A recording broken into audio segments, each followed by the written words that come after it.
The wind cut across the barren hillside like a blade made of ice and regret.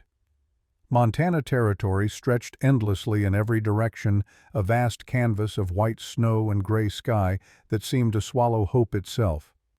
On the crest of a lonely hill, where 3 gnarled cottonwood trees stood like witnesses to sorrow, a solitary figure knelt in the frozen earth.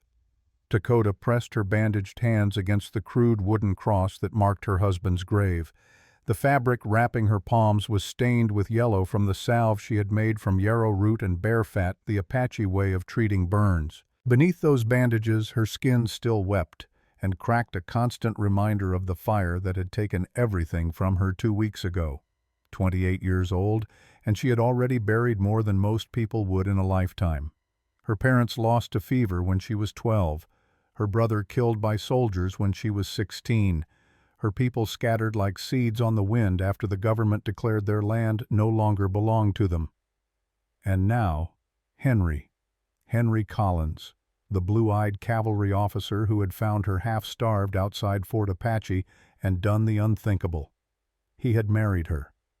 The memory of that day flickered through her mind like sunlight through aspens. She had been suspicious at first, certain that his kindness was a trap, another cruel game played by white men against Apache women. But Henry had been patient. He had learned her language, stumbling over the guttural consonants like a child learning to walk. He had defended her when other officers made crude jokes. He had built her a small cabin far from the fort, away from the stares and whispers. For 5 years, Dakota had tried to forget she was Apache. She had worn cotton dresses instead of deerskin. She had cooked beef stew instead of mesquite-roasted rabbit.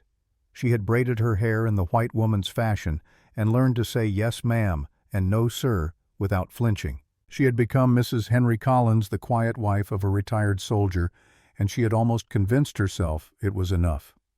Then came the fire.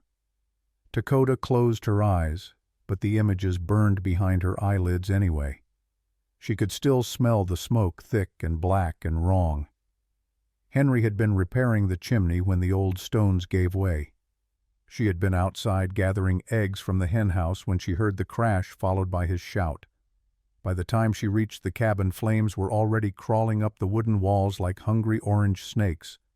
She had run inside without thinking. The heat hit her like a physical blow, stealing the air from her lungs. Through the smoke she could see Henry pinned beneath a fallen beam, his leg twisted at an impossible angle. His eyes met hers, and in that moment she saw something she had never seen before. Fear. Not for himself, but for her. "Go!" he had shouted, his voice raw from smoke. "Dakota, run!" But she had not run. She had grabbed the beam with her bare hands, feeling her skin blister and split as she tried to lift it. It would not move. Henry had pushed her away with surprising strength, and that was when the roof began to collapse. He had shoved her toward the door with his last bit of strength, and she had stumbled outside just as the entire structure came down in an explosion of sparks and ash. She had tried to go back in. God knows she had tried. But the flames were too fierce, too hot, too hungry. She had stood there screaming his name until her voice gave out, her burned hands reaching uselessly toward the inferno that consumed her husband. The neighbors had found her at dawn, collapsed in the snow 20 feet from the smoking ruins, her hands frozen to her chest. They had pulled her away, wrapped her in blankets, poured whiskey down her throat. But they had not looked her in the eye. Even in her grief, Dakota had understood. To them she was still just a squaw who had somehow tricked a good white man into marrying her. His death was almost convenient. The natural order restored. She had been wrong about that last part. 3 days after the funeral they had come.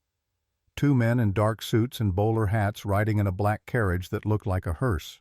They had documents, they said, papers with official seals and legal language that Dakota could barely understand. Debts, they explained, loans that Henry had taken out.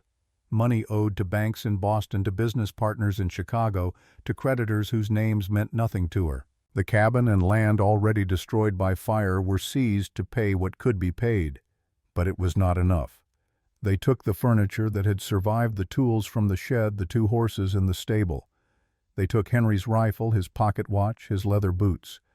They even took the small gold locket containing a tintype photograph of her parents, the only image she had of their faces. The marriage was not legal anyway, one of the men had said, not unkindly, as if this were a mercy. Indian marriages don't count in a court of law. You have no claim to anything. Dakota had not argued. What was the point? She had learned long ago that justice was a word white men used when they wanted to take something that did not belong to them. They had left her with 3 items the creditors deemed worthless: an old blackened skillet, its handle wrapped in worn leather; a clay pot with a hairline crack running down one side made by her grandmother's hands 40 years ago; and a wooden spoon smoothed by decades of use that had belonged to her mother. With these 3 objects bundled in a strip of blanket, Dakota had walked away from the only home she had known in 5 years. She had no destination in mind, no family to take her in, no friends to offer shelter. The nearest Apache reservation was 200 miles south, and even if she could reach it, she would be a stranger there. She had been gone too long and lived too much like a white woman. They would not trust her. For 3 days she had walked through the snow, sleeping in hollows beneath fallen trees, eating handfuls of pine nuts and the inner bark of cottonwoods when the hunger became unbearable. On the 4th day she had reached the settlement of Broken Creek, a ramshackle collection of buildings clinging to existence in the shadow of the mountains. She had tried every door: the general store, the boarding house, the saloon, the church. At each one the response was the same. A door-opened eyes took in her torn dress and copper skin and bandaged hands, and the door closed again, sometimes with words, sometimes without. One elderly woman had actually made the sign of the cross when she saw Dakota, as if the mere sight of an Indian woman was an invitation for evil spirits. As the sun began to sink toward the mountains, painting the snow in shades of orange and purple, Dakota had used the last 3 coins in her pocket to buy a small handful of beans from the general store. The clerk had counted them twice, as if he suspected she might have stolen an extra penny somehow. She had walked to the center of the empty plaza where a forgotten fountain stood dry and cracked, and she had made a decision. If she was going to starve, she would starve with dignity. If she was going to die in this godless place, she would die as herself, not as some pale imitation of a white woman. Right there in full view of anyone who cared to watch, Dakota had gathered dry twigs and broken boards. She had struck sparks from the flint she always carried, coaxing them into flame with breath and patience. She had filled her cracked clay pot with snow, melted it over the fire, and added the beans. Then she had reached into the inner pocket of her dress where she kept the small leather pouch she had hidden from the creditors. Inside were the dried herbs she had been collecting for years. Thyme that grew wild on the hillsides, bay leaves from a tree that Henry had planted for her, peppercorns traded from a Mexican merchant, garlic she had grown in their small garden, salt scraped from a dry creek bed, and sage, the sacred herb that she had gathered in secret whenever homesickness threatened to drown her. As the beans simmered, she added each ingredient with the care of a prayer. The smell that rose from the pot was not just food, it was memory. It was home. It was every meal her mother had made, every feast day in the village, every night sitting around fires with people who looked like her and spoke her language and understood that she belonged. She did not notice the old man at first. He appeared like a ghost, materializing from the twilight with his white hair and weathered face and walking stick carved from juniper wood. He stood at the edge of her small fire, watching her with eyes that held neither judgment nor pity. "Smells mighty fine, daughter," he said, and his voice was gentle in a way that made Dakota's throat tighten with unexpected emotion. She looked up at him, this stranger who had called her daughter, and for the first time in 2 weeks, she felt something other than numbness. She felt seen. Without a word, she took her wooden spoon and filled half the beans into a tin cup she had found in the rubbish. She handed it to the old man along with the spoon. He accepted it with a nod of thanks and sat down on the edge of the fountain. He ate slowly, savoring each bite. Dakota watched him, wondering what he tasted. To her the beans were bittersweet. They were delicious, yes, but they were also goodbye. Goodbye to hiding, to pretending, to trying to be something she could never truly be.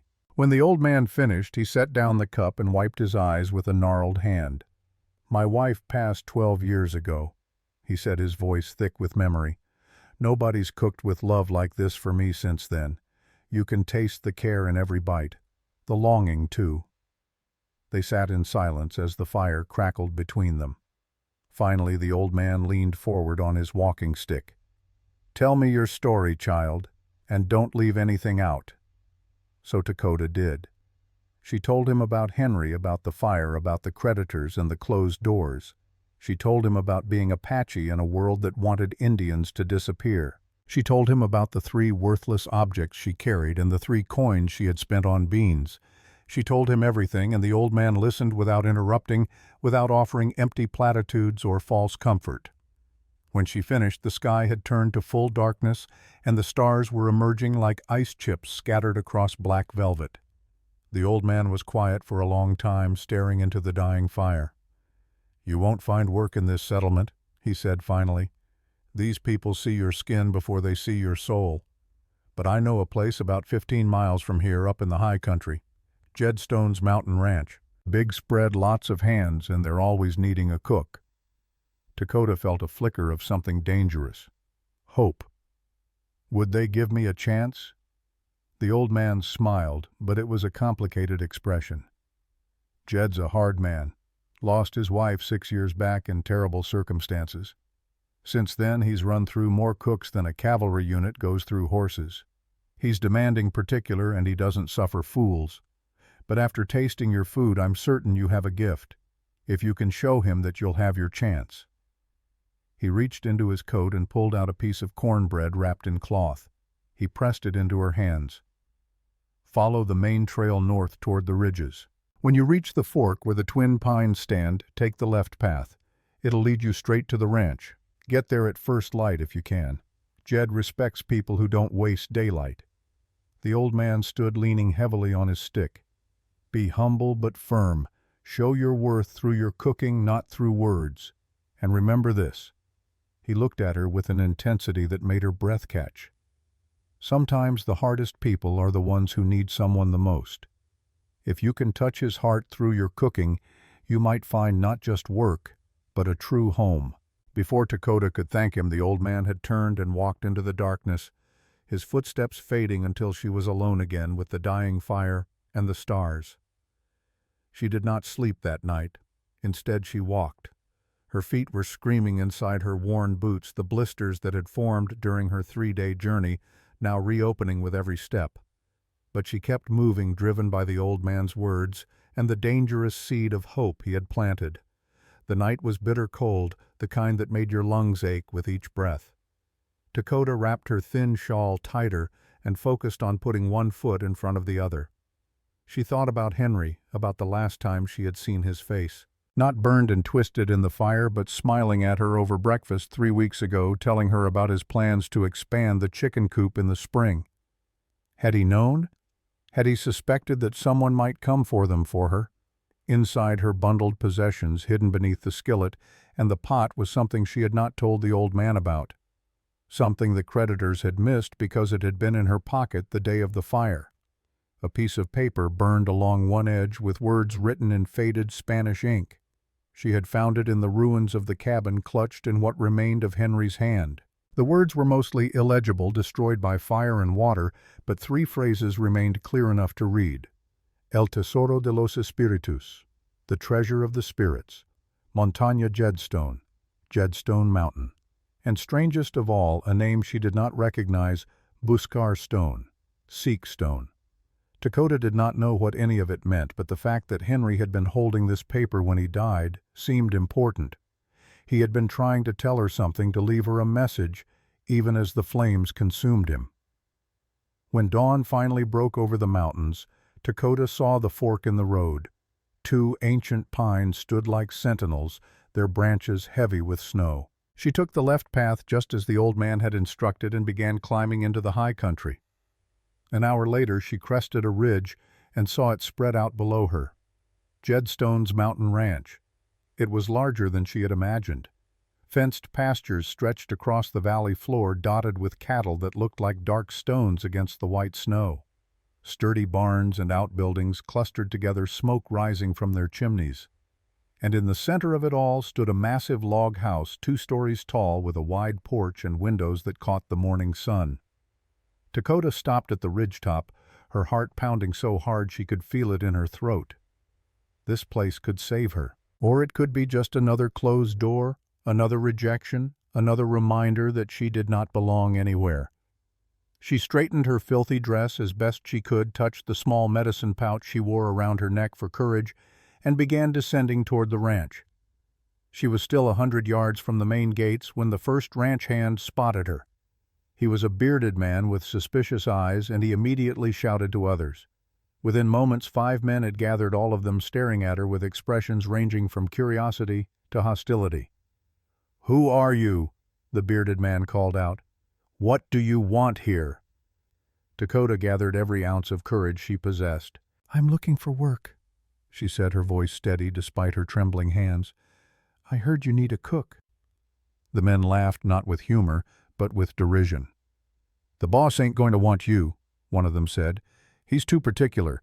Sent the last cook packing after 3 days, and she was a white woman with references from Denver." But Dakota had not walked through the night to be turned away by hired hands. "I'd like to speak with him," she said firmly. Before they could answer, a deep voice cut through the cold morning air like a blade. "I'm right here." Dakota turned, and her breath caught. The man who stood 20 paces away was not what she had expected. He was tall, well over 6 feet, with broad shoulders and arms that spoke of hard physical work. His dark hair hung past his shoulders, bound with a leather cord. His face was weathered and hard, with high cheekbones and a strong jaw. But it was his eyes that struck her most.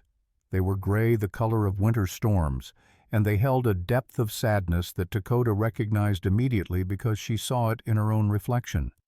This was not a white man, or not entirely. The way he stood, the way he moved, even the way he wore his hair spoke of something else, something familiar. "You looking for work?" His voice rumbled like distant thunder. Dakota met his gaze directly. "Yes, sir. I heard the ranch needs a cook." The man crossed his arms over his chest, his expression revealing nothing. "You got experience?" "Yes, sir. I can prepare anything you need. Biscuits, stews, roasts, venison, whatever the men require."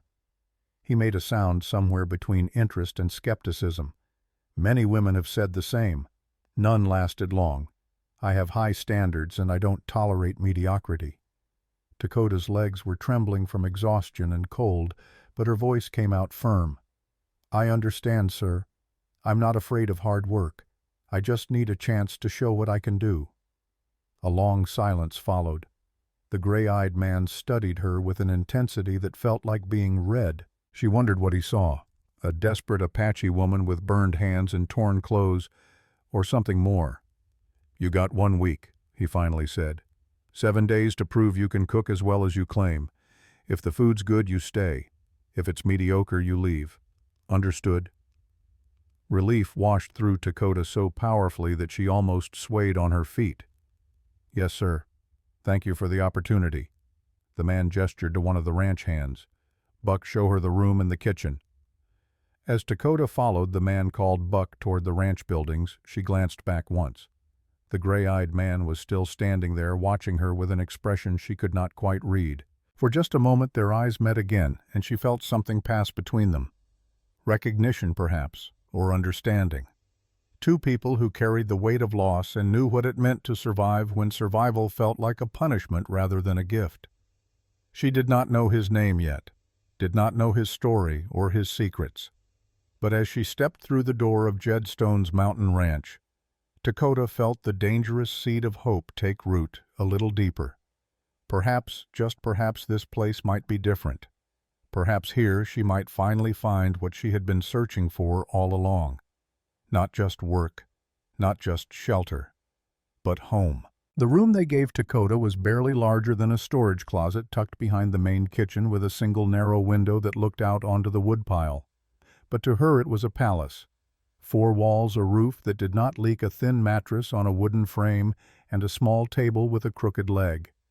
After 2 weeks of sleeping in the cold, it felt like luxury beyond measure. Buck had shown her around with the efficiency of a man who had done this many times before. He was in his mid-40s, she guessed, with graying hair and the kind of weathered face that came from a lifetime of outdoor work. His eyes were not unkind, but they were careful, watchful. "Men eat breakfast at 6 in the morning, dinner at noon, and supper at 6 in the evening," he explained as they walked through the large kitchen. "That's 19 mouths to feed, counting the boss and the hands. Can you handle it?" Dakota nodded, taking in the space. The kitchen was better equipped than she had dared hope. A massive iron stove dominated one wall, its surface already warm from banked coals. Shelves lined with supplies, hanging pots and pans, a work table scarred from years of chopping and kneading. This was a kitchen built for serious cooking, not just survival. "Yes," she said quietly, "I can handle it." Buck studied her for a moment, and she saw something flicker across his face. Doubt, perhaps, or pity. The last cook lasted 3 days. The one before that made it almost a week. The boss has very particular tastes, and he does not forgive mistakes. He paused. "Why do you think you'll be different?" Dakota met his eyes. "Because I have nowhere else to go."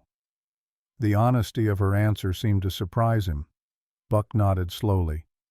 "Fair enough. Supplies are in the pantry through that door. There's a root cellar out back. Fresh milk comes in every morning from the dairy barn. If you need something we don't have, make a list and I'll see what I can do." He turned to leave, then stopped. "One more thing. The boss eats alone in his study. You'll prepare a separate tray for him. Nothing fancy, but it needs to be perfect. Understand?" "I understand." After Buck left, Dakota stood alone in the kitchen, her bandaged hands resting on the scarred wooden table. The silence pressed in around her, broken only by the soft crackle of the fire in the stove and the distant sound of men working outside. For the first time in weeks, she allowed herself to breathe deeply, to feel the weight of exhaustion that had been chasing her finally catch up, but she could not afford to rest. Not yet. She spent the remaining hours before nightfall exploring the pantry and root cellar, taking inventory of what was available.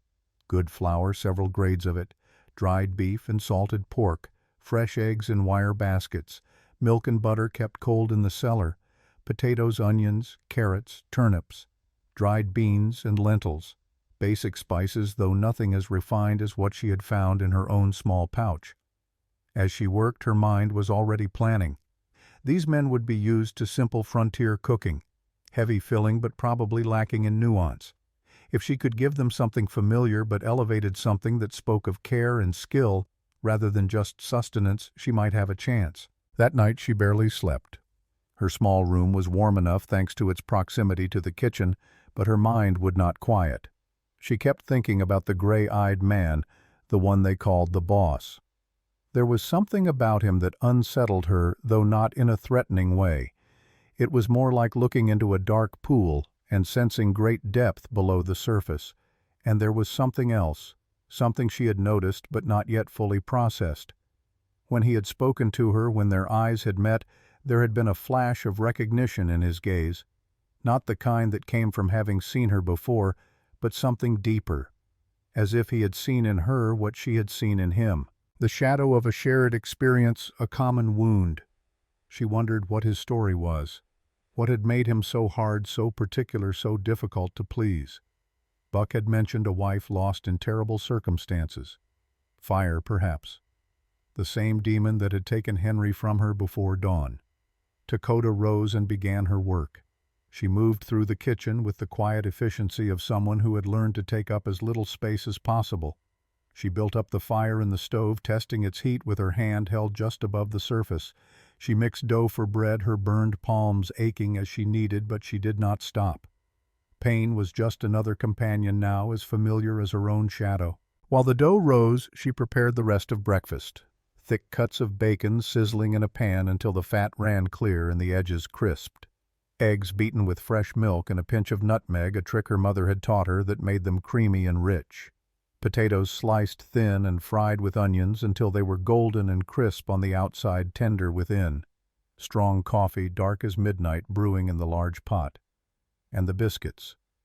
She shaped them carefully, her hands remembering the motion even through the bandages. These were not just biscuits. They were a promise, a declaration. They were everything she had left to offer. When the men began filing into the dining hall at 6 o'clock, they stopped short at the sight of the table. Dakota had set out the food with care, everything hot and arranged to catch the morning light streaming through the windows. The smell alone was enough to make strong men pause. "Morning," she said, her voice quiet but firm. "Please sit." They exchanged glances, these weathered ranch hands who had seen cook after cook come and go. Slowly they took their seats. Buck was among them, and she saw him nod slightly as if giving her permission to proceed. She served them in silence, moving around the table with practiced grace. As each plate was filled, she watched their faces. Skepticism at first, the natural suspicion of men who had been disappointed before. Then as they began to eat, something shifted. Buck took the first bite of biscuit. His eyes widened. "Good Lord," he muttered almost to himself. "This is incredible." The others followed suit, and a wonderful silence fell over the room. Not the silence of discomfort or tension, but the silence of men completely absorbed in the pleasure of eating well. Forks scraped against plates. Coffee was poured and consumed. And slowly, almost imperceptibly, the atmosphere in the room lightened. "These biscuits are a marvel," said one of the younger hands, a boy who could not have been more than 20. "Ma'am, if you cook like this every day, I'm going to work twice as hard just to deserve it." "Best breakfast I've had in 2 years." Another agreed, his mouth still half full. Dakota felt something warm bloom in her chest, but she kept her expression neutral. Praise was dangerous. It could make you soft, make you hope for things that might not come. She had learned that lesson too many times.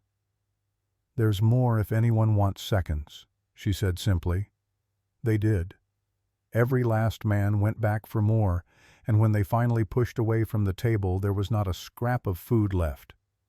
As they filed out to begin their workday, several of them nodded to her or murmured thanks. Small gestures, but they meant everything. Buck was the last to leave. He paused at the door, looking back at her. "The boss hasn't come down yet. I'll take his tray up to the study." Dakota had prepared it with even greater care than the main meal. The best biscuits, eggs cooked to a precise consistency, bacon that was perfectly crisp. She had even arranged it on the tray with an eye for presentation, the way her mother had taught her to honor food as a gift from the earth. Buck carried it away, and Dakota was left alone in the kitchen to clean up and begin preparing for the noon meal. Her hands throbbed, her feet ached, and exhaustion pulled at her like a physical weight. But she had done it. She had survived the first test. Now she just had to do it again, and again, for 7 days. Upstairs in his study, Tobias Jedstone sat at his desk, staring at a ledger without really seeing the numbers. He had heard the commotion downstairs, the unusual sound of his men actually enjoying breakfast rather than simply consuming it out of necessity. Part of him wanted to go down and see this new cook for himself, but another part, the larger part, kept him rooted to his chair. He knew what she was. Had known the moment he saw her standing at the gate with her burned hands and torn dress and eyes that held too much pain for someone so young. Apache, or at least part Apache. The features were unmistakable to anyone who knew what to look for. The bone structure, the way she carried herself, the particular quality of resilience that came from surviving in a world that wanted you erased. He had almost sent her away immediately. It would have been easier, safer to maintain the distance he had cultivated so carefully over the past 6 years. But something had stopped him. Maybe it was the steadiness in her voice when she asked for work. Maybe it was the bandages on her hands, evidence of suffering recently endured. Or maybe it was simply that when he looked at her, he saw a mirror of his own existence, someone caught between worlds belonging fully to neither. When Buck entered with the breakfast tray, Tobias gestured for him to leave it on the side table without looking up. "Thank you, Buck. That'll be all." Buck hesitated. "Boss, you should try the food while it's hot. New cook really knows what she's doing." After Buck left, Tobias continued working or pretending to work for another 10 minutes. But eventually the smell became impossible to ignore. Rich, savory, with an undertone of something he could not quite identify. Something that reminded him of meals from another life, before he had become the hard man who ran this ranch with iron discipline. Almost against his will, he reached for a biscuit. The moment he bit into it, his hand stopped halfway to the plate. The explosion of flavor was unexpected. The biscuit was perfectly balanced, crispy on the outside, but impossibly tender and flaky within. There was butter, yes, but also something else. A hint of honey, perhaps, or was it just the quality of the flour? The eggs were equally impressive, creamy and rich with a subtle spice that elevated them beyond ordinary scrambled eggs. Tobias ate everything on the tray, something he rarely did. Usually he picked at his food, eating just enough to fuel his body, taking no pleasure in it. But this meal demanded attention. It deserved to be appreciated. When he finished, he sat back in his chair and stared at the empty plate. This woman, this Apache widow with her burned hands and desperate eyes, had created something remarkable. She had not just cooked food. She had crafted it, cared for it, poured something of herself into it. That made her dangerous. Tobias had spent 6 years building walls around himself, keeping everyone at arm's length. Hired hands came and went. Cooks lasted a few days or weeks before they could not tolerate his exacting standards or his cold demeanor. He had made himself into someone who needed nothing and no one, because need was just another word for vulnerability. And vulnerability was how people got hurt. But a cook who could make him actually taste food again, who could make him remember what it felt like to take pleasure in a simple meal that was a crack in the armor he had worked so hard to build.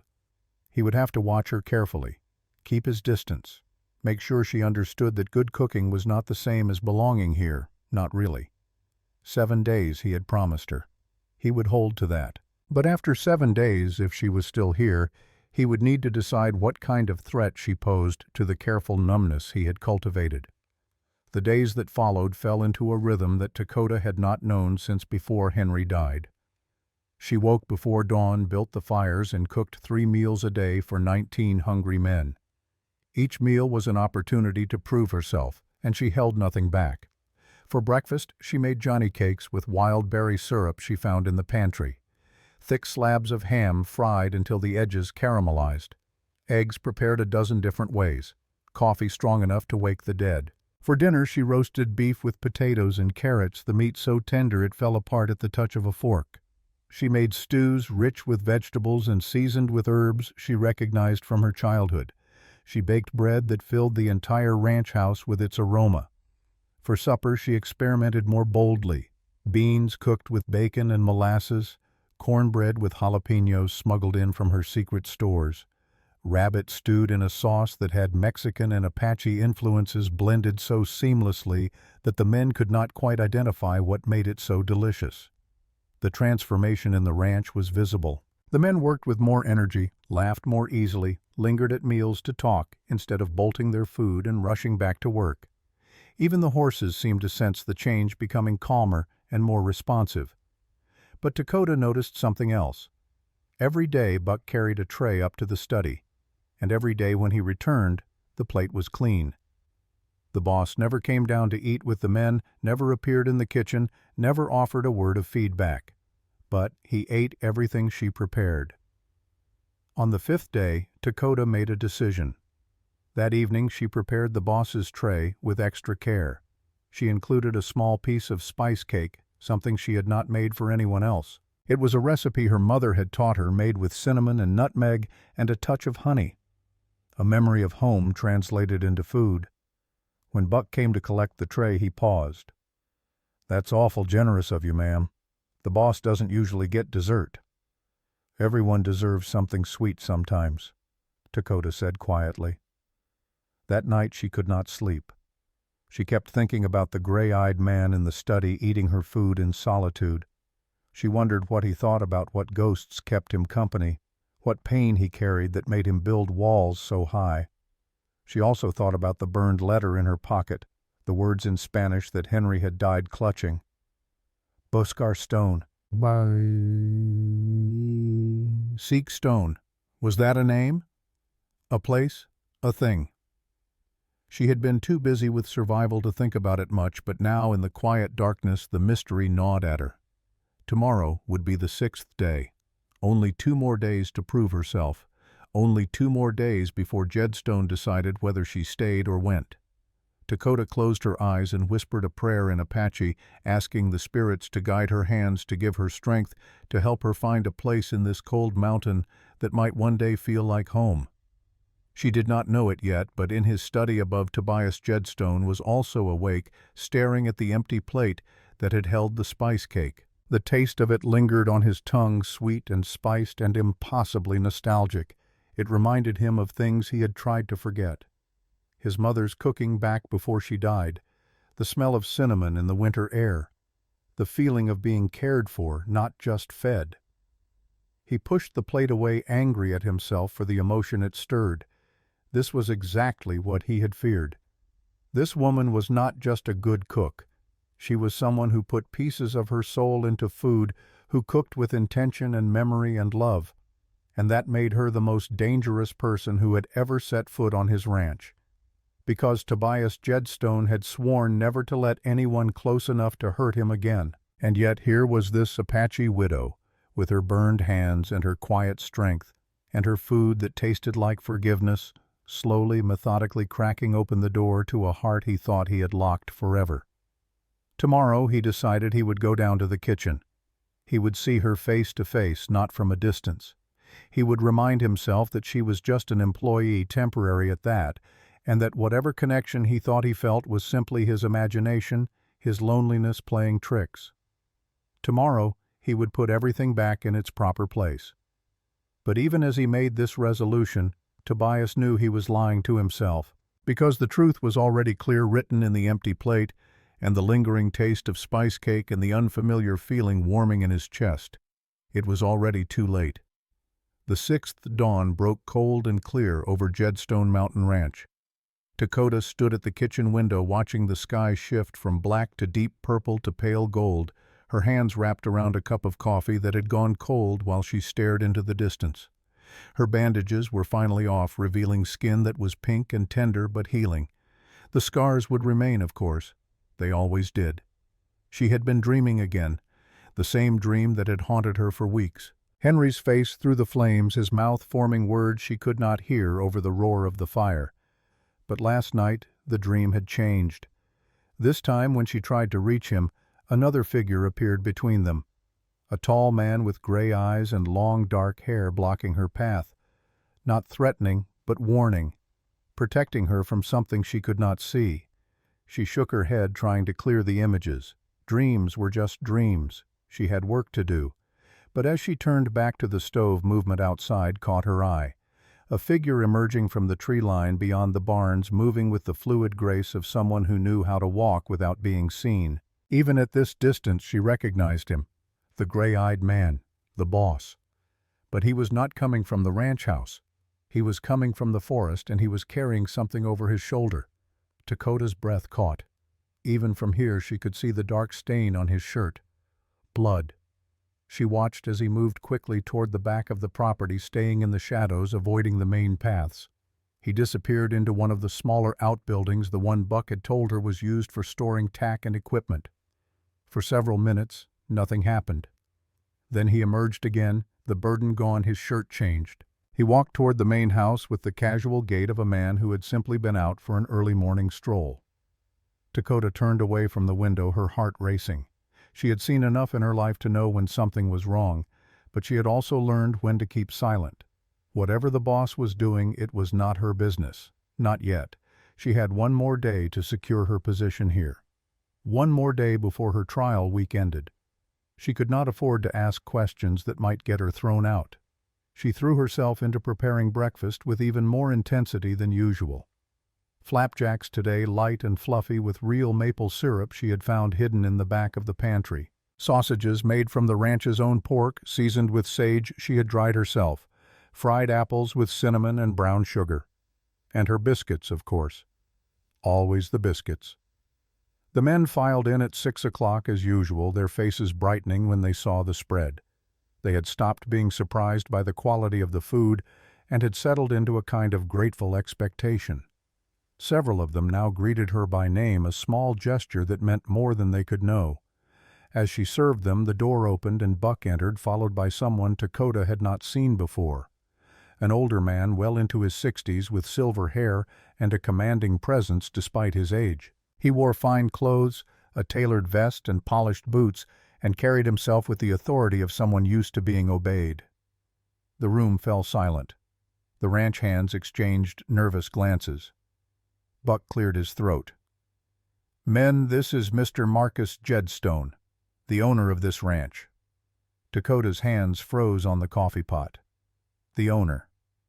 But then who was the gray-eyed man she had been calling the boss? Marcus Jedstone surveyed the room with sharp blue eyes that missed nothing. His gaze landed on Dakota, and she felt the weight of judgment in it. He took in her Apache features, her simple dress, her scarred hands. His expression did not change, but she saw something flicker in his eyes. Disapproval, perhaps, or calculation. "I see we have a new cook," Marcus said, his voice smooth and cultured, "and judging by the food, a competent one. What's your name, girl?" Dakota lifted her chin, meeting his gaze directly. "Dakota, sir. Dakota Collins." "Apache?" There was no point in lying. "Yes, sir." Marcus nodded slowly, as if confirming something he already knew. He walked to the table and took a seat at the chair that had remained empty all week. "Bring me a plate. Let's see if you're as good as the smell suggests." Dakota served him with steady hands, though her mind was racing. If this man was the owner, then who was the man with the gray eyes, the one who had interviewed her, who had given her the trial week, who ate the meals she prepared so carefully? She did not have to wait long for the answer. As Marcus was taking his first bite, the front door opened again. The gray-eyed man walked in, and the temperature in the room seemed to drop 10 degrees. He stopped short when he saw Marcus at the table, his jaw tightening. "Father," he said, and the single word carried the weight of years of complicated history. Marcus looked up, his expression carefully neutral. "Tobias, I didn't expect to see you here this morning. I thought you preferred to keep to the shadows." So the gray-eyed man was Tobias, and he was Marcus's son, but the tension between them was palpable, thick enough to cut with a knife. The ranch hands had all gone silent, their eyes on their plates, clearly uncomfortable. Tobias walked to the coffee pot and poured himself a cup, his movements controlled and deliberate. "This is my home too, Father. Or have you forgotten?" "Your home." Marcus repeated, his tone mild, but edged with something darker. Strange choice of words for a man who hasn't set foot in the main house in 6 years. A man who lives like an animal in the forest, skulking around his own property like a thief. "I prefer the forest to the company of liars." Marcus set down his fork with a soft click. "Careful, son. We have guests." "They're not guests. They're employees. My employees, in case you've forgotten who actually runs this ranch." Dakota stood frozen by the stove, the coffee pot still in her hand, watching this exchange with growing dread. She was witnessing something private, something dangerous. She should leave, should retreat to her small room and wait for this storm to pass. But she could not seem to move. Marcus turned his attention back to his plate, taking another bite of the flapjacks. "The food is excellent," he said, addressing Dakota without looking at her. "You have real talent. Tell me, Mrs. Collins, how did you come to be looking for work at this particular ranch?" "An old man in Broken Creek told me you needed a cook, sir." "An old man?" Marcus smiled, but there was no warmth in it. "How providential. And your husband, where is he?" "Dead, sir. 2 weeks ago. In a fire." Something flickered across Marcus's face, too quick to identify. "My condolences. Fire is a terrible way to lose someone." He paused. "What was your husband's name?" Dakota's throat tightened. "Henry Collins, sir." The silence that followed was absolute. Even the ranch hands stopped eating. Marcus set down his fork carefully, his blue eyes fixed on Dakota with an intensity that made her skin prickle. "Henry Collins," he repeated slowly. "The cavalry officer who retired 3 years ago after serving at Fort Apache." "Yes, sir." Marcus leaned back in his chair, his expression unreadable. "Interesting. Very interesting indeed." He looked at Tobias, who had gone rigid, his coffee cup halfway to his lips. "Did you know about this, son?" Did you know who she was when you hired her? I hired her because she could cook, Tobias said flatly. I don't interrogate employees about their deceased husbands. Perhaps you should. Marcus stood, pushing his chair back. Mrs. Collins, your food is excellent, but I'm afraid there's been a misunderstanding. This ranch cannot employ you. The words hit Dakota like a physical blow. Sir, I was promised a week. Tomorrow is my 7th day. The promise was made by my son, who does not have the authority to make such promises. I own this ranch. I make the final decisions about who works here. Marcus's voice was not unkind, but it was implacable. I'll have Buck prepare your wages for the 6 days you've worked. You can collect them and be on your way by noon. Father, Tobias's voice cut through the room like a blade. This is not your decision to make. It absolutely is my decision. This is my property, bought and paid for with my money, built with my hands. You may run the day-to-day operations, but ultimate authority rests with me. Or have you forgotten the terms of our arrangement? Our arrangement, Tobias said, and there was something savage in his smile, was that you would stay in town and let me run this ranch as I saw fit. You lost the right to make decisions here when you abandoned your first family for your new wife and her money. The ranch hands were standing now, sensing violence in the air. Buck moved toward the door, ready to intervene or flee. Dakota clutched the coffee pot like a weapon, her mind reeling. Marcus's face had gone pale with anger. How dare you speak to me like that? After everything I've done for you, everything I've given you. Given me? Tobias's laugh was harsh. You gave me nothing. You took my mother and tried to erase her. You took my name and made it shameful. You took my inheritance and dangled it over me like I was a dog begging for scraps. The only thing you ever gave me was the knowledge of exactly what kind of man I never want to become. Get out, Marcus said quietly. Get out of my house. This is not your house. It's my mother's house. She built it, she loved it, she died in it while you were warming the bed of your new bride in town. You have no claim here beyond what the law gives you, and we both know the law is just another word for theft when it comes to people like us. Dakota's mind suddenly connected pieces she had been too busy to see. Tobias's features, the bone structure she had recognized, the long hair, the way he moved. His mother had been Cheyenne. That made him like her, someone caught between worlds, someone who belonged fully to neither. Marcus turned to Buck. Get the sheriff. Tell him we have a trespasser on the property who's threatening violence. Don't, Tobias said, and his voice had gone dangerously soft. Don't make me into the savage you've always believed me to be, Father. Because if you push this, if you try to have me arrested on my own land, I will tell everyone in this territory exactly what you did. About the Cheyenne camp. About the deal you made. About the blood on your hands that you've spent 20 years trying to wash clean. Marcus went very still. You wouldn't dare. Try me. The standoff lasted an eternity. Finally, Marcus grabbed his coat from the peg by the door. Fine. Keep your cook for the remaining day, but after that she goes. And we will have a conversation about your future here, son. A very serious conversation. He left, slamming the door hard enough to rattle the windows. The ranch hands slowly sat back down, the tension draining from the room like water from a cracked vessel. Buck let out a long breath. Well, he said to no one in particular, that could have gone worse. Tobias stood motionless, staring at the closed door.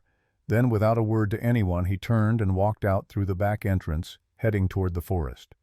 Dakota watched him go, her mind spinning.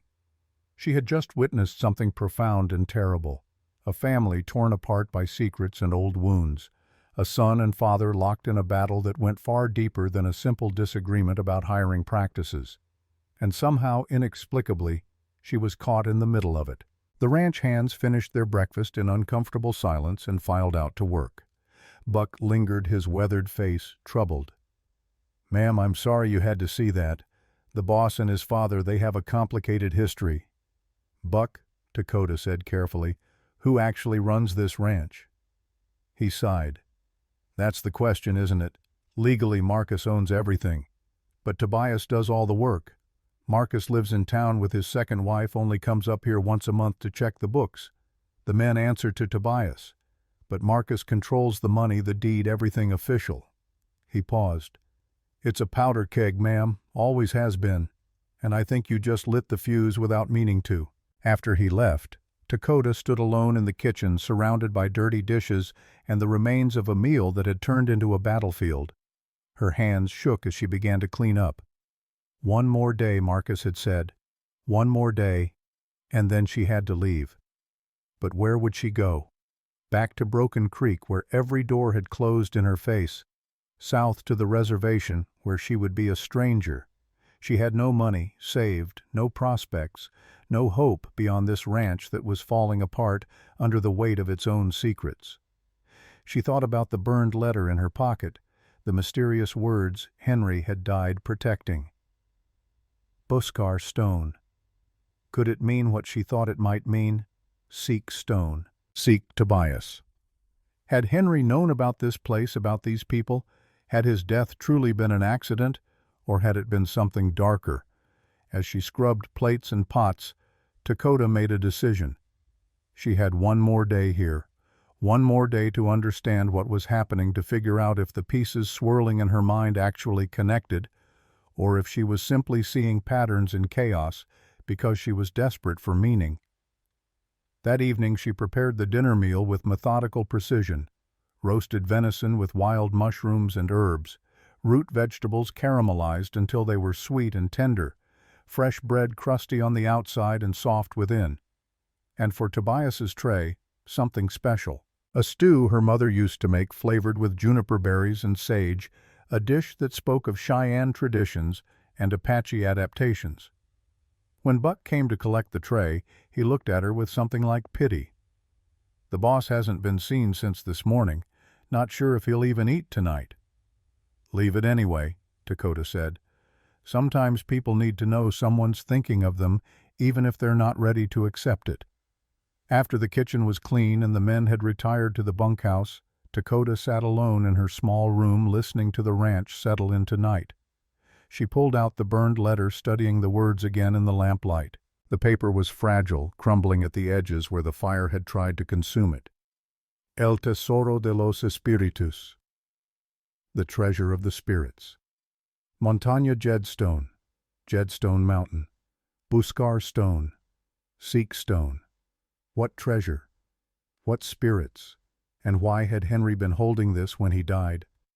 A sound outside her window made her freeze. Footsteps careful and quiet. She blew out the lamp and moved to the window, peering through the crack in the curtain. Tobias stood in the yard, illuminated by moonlight. He was looking up at the main house at a window on the second floor that showed a faint light.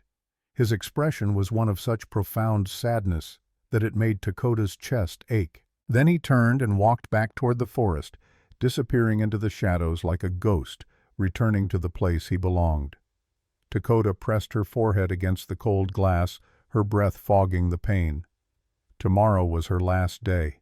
Tomorrow she would have to leave this place and these mysteries behind. But something deep inside her, some instinct honed by a lifetime of survival, told her that her story with Jedstone Mountain Ranch was far from over.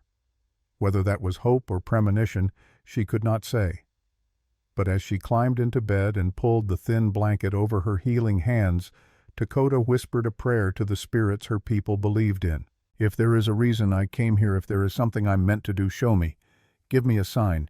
Help me understand why Henry died with this letter in his hands, why I survived the fire, why I walked through the snow to this mountain. Help me see the path forward, even if it leads through darkness. The wind answered her prayer with a low howl through the eaves, and in the forest beyond, a wolf called out to the moon, its voice lonely and wild and strangely familiar. The seventh day dawned with a sky the color of old bruises, heavy clouds pressing down on the mountains like a weight. Dakota woke before the darkness had fully lifted her body, responding to routines established over 6 days, even though her mind knew this was the end. Her last day at Jedstone Mountain Ranch. She dressed slowly, running her fingers over the simple cotton dress she had washed and mended each night. It was still the same torn garment she had arrived in, but she had sewn the rips with careful stitches and boiled it clean until the fabric was thin but respectable. Her hands lingered on the small medicine pouch around her neck, the one thing from her childhood that had survived everything. Inside were sage leaves, a small turquoise stone, and now folded smaller than seemed possible, the burned letter with its cryptic Spanish words. In the kitchen, she built the fire one last time, watching the flames catch and spread with an attention that bordered on meditation. Fire had taken so much from her. Henry, her home, her old life. But fire also gave warmth. Cooked food brought light to darkness. It was both destroyer and sustainer, and perhaps that was the lesson she needed to learn, that the same force could wound and heal depending on how you approached it. She cooked her final breakfast with everything she had: eggs scrambled with cream and chives, thick slices of ham glazed with honey and black pepper, potatoes shredded and fried into crispy cakes, biscuits that rose higher and flakier than any she had made before, as if her hands knew this was their last chance to prove what they could do, and coffee strong and dark, brewed with a cinnamon stick, the way her mother had taught her a secret that made the bitterness smooth into something almost sweet. The men came in at 6 as usual, but the atmosphere was different. They knew this was her last day. Buck must have told them. They ate with a kind of reverent silence, savoring each bite as if trying to memorize the taste. "Ma'am," said the young ranch hand named Tommy, his hat clutched in his hands, "I just want to say this week has been the best eating of my whole life. I'm real sorry you can't stay." Others murmured agreement. One of the older hands, a grizzled man named Pete, who rarely spoke, stood and gave her a formal nod. "You got a gift, ma'am. Any ranch would be lucky to have you." Dakota felt her throat tighten. "Thank you, all of you. You've been kind to me." Buck appeared in the doorway and the men went quiet. He looked uncomfortable, shifting his weight from foot to foot. "Ma'am, I have your wages. 6 days at standard cook's pay." He held out an envelope. "Mister, Marcus said to tell you he appreciates your work and wishes you well." Dakota took the envelope, feeling the thin weight of coins inside. It was fair payment, she supposed. Enough to buy a train ticket somewhere, maybe. Enough to survive for a few weeks if she was careful. But then what? She prepared Tobias's tray with the same care she had shown every day, even knowing he might not eat it. Even knowing this was goodbye to a man she had barely spoken to, but somehow understood in ways that defied explanation. She made him everything perfect, and she added one thing she had saved for this moment. A small bundle of dried sage tied with a strip of leather placed beside the plate. Among her people, sage was sacred. It was used for cleansing, for prayer, for honoring the spirits. By giving it to him, she was saying something she could not put into words, that she saw him, that she recognized him, that she understood what it meant to carry the weight of 2 worlds. Buck took the tray with a knowing look, but said nothing. After the breakfast cleanup was done, Dakota stood in the kitchen one last time, memorizing the space, the way morning light slanted through the east window, the sound of the fire crackling in the stove, the smell of coffee and bread and industry. This had been hers for 6 days, a pocket of purpose in a life that had become shapeless with loss. She gathered her few possessions: the blackened skillet, the cracked clay pot, the wooden spoon, the envelope of wages, her medicine pouch, and tucked deep in her pocket the burned letter she still did not fully understand. She was walking toward her small room to collect her blanket when she heard voices outside. Angry voices. Through the window she saw them. Tobias and Marcus standing in the yard near the main gate. Even from this distance she could see the tension in their bodies, the way they faced each other like adversaries rather than family. She should not listen, should not watch. But something made her move closer to the window, straining to hear. "You're making a mistake," Tobias was saying, his voice low and controlled. "She's the best cook we've had in years. The men are happier, more productive. There's no good reason to let her go." "I have my reasons," Marcus replied. "Reasons you don't need to understand. This is about Henry Collins, isn't it? About whatever happened at Fort Apache." Marcus's face went hard. "You don't know what you're talking about." "Don't I?" Tobias took a step closer. "I know Collins was part of the detail that tracked me 6 years ago. I know he suddenly retired and disappeared right after I escaped. I know he married an Apache woman and lived in hiding. And I know he died in a fire that was maybe not as accidental as people think." Dakota's breath caught.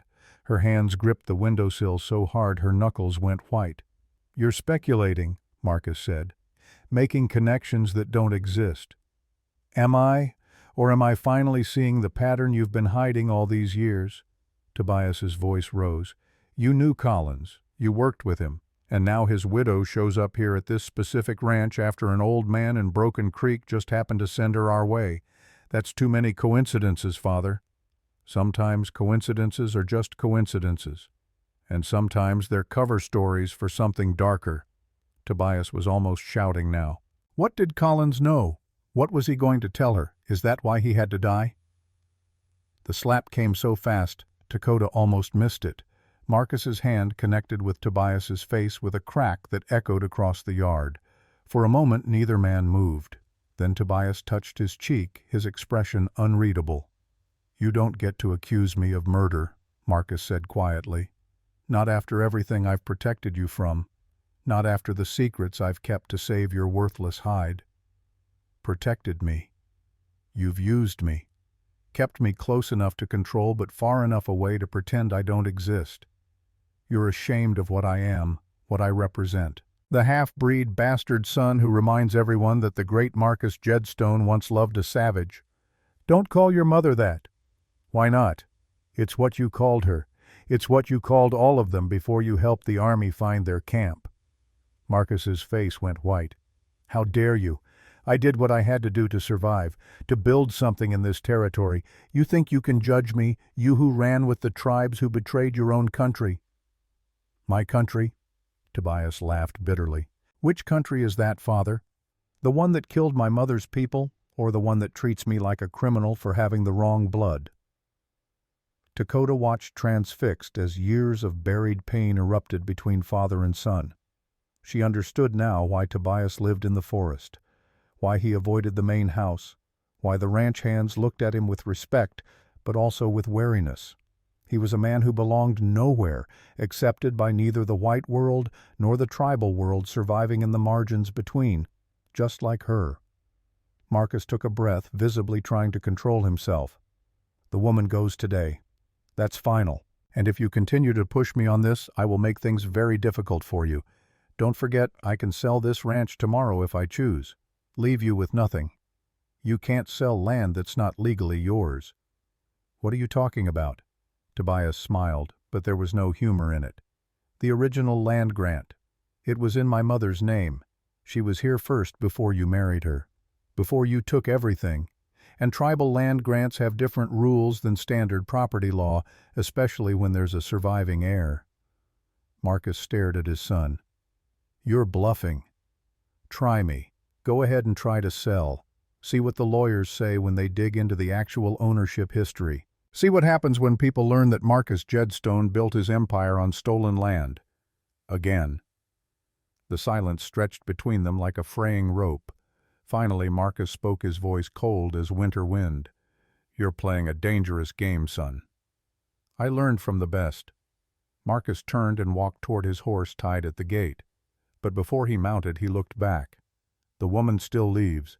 If you care about her safety, you'll make sure she's gone by noon." He swung into the saddle. "And Tobias? Whatever you think you know about Collins, about the fire, about any of it, leave it alone. Some stones are better left unturned." He rode away, leaving a cloud of dust hanging in the cold air. Dakota stepped back from the window, her heart racing. Her mind was spinning with revelations. Henry had been part of the detail that hunted Tobias. Henry had died in a fire that might not have been an accident. Marcus knew something about it. And there were secrets here, layers upon layers of them all, somehow connected to the burned letter in her pocket. She needed to talk to Tobias, needed to show him the letter, to ask him what he knew. But how? He would be leaving soon, disappearing into the forest as he always did. And she would be gone, sent away with her wages and her questions unanswered. Unless she didn't leave. The thought came fully formed, audacious and terrifying. What if she simply stayed? Not in the ranch house, not as the cook, but somewhere else. The forest was vast. There were abandoned cabins, hunting camps, places where someone could survive if they knew how. And she did know how. She had Apache blood, Apache training. She could live off the land if she had to. But why would she risk it? What did she owe to these strangers, to these mysteries? The answer came from the weight of the medicine pouch against her chest. Henry had died protecting something. He had left her the letter, the clues, the path forward. She owed it to him to follow where they led. And something deeper. Some instinct she barely understood told her that her fate was tied to this mountain, to this ranch, to the gray-eyed man who lived like a wolf in the wilderness. She made her decision. Moving quickly, Dakota packed her belongings into a small bundle. She left the money from Marcus on the kitchen table with a brief note, "Thank you, but I cannot accept payment for unfinished work." Then she slipped out the back door, moving toward the tree line as the sun climbed higher. She had watched Tobias for 6 days, noting the direction he went, the paths he favored. She was a tracker's daughter. She knew how to read signs, how to follow what others could not see. The forest swallowed her like a prayer. She walked for an hour, following bent grass and broken twigs, the subtle disturbances that marked someone's passage. The air grew colder as she climbed the trees, pressing closer. This was old forest, the kind that had stood here long before white men came with their deeds and their claims. When she found the cabin, she stopped in wonder. It was small, barely more than a shack built against a rock face that protected it from the worst of the wind. But someone had cared for it. The roof was solid, recently patched. Firewood was stacked neatly under a crude overhang, and hanging from the eaves were bundles of drying herbs, sage and cedar and sweetgrass, the traditional plants of healing and ceremony. This was Tobias's home, his real home, not the ranch house below. Dakota approached carefully, unsure if he was inside, unsure of her welcome. But before she reached the door, a voice stopped her. "You shouldn't be here." She turned. Tobias stood 20 paces away, emerging from the trees with the silent grace of a predator. His face was expressionless, but his eyes held a question. "I know," Dakota said in English, then switched to Apache without thinking. "But I couldn't leave. Not yet. Not without understanding." His eyes widened at the sound of her native tongue. For a moment, he just stared at her. Then he responded in the same language, his accent different from hers, Cheyenne-inflected but fluent. "Understanding what?" She pulled out the burned letter, holding it toward him. "This. Henry died holding this. It talks about a treasure, about this mountain, about seeking stone. I think it means you. I think my husband knew you, or knew of you, and I think his death was not an accident." Tobias took the letter with careful hands, his face going pale as he read the Spanish words.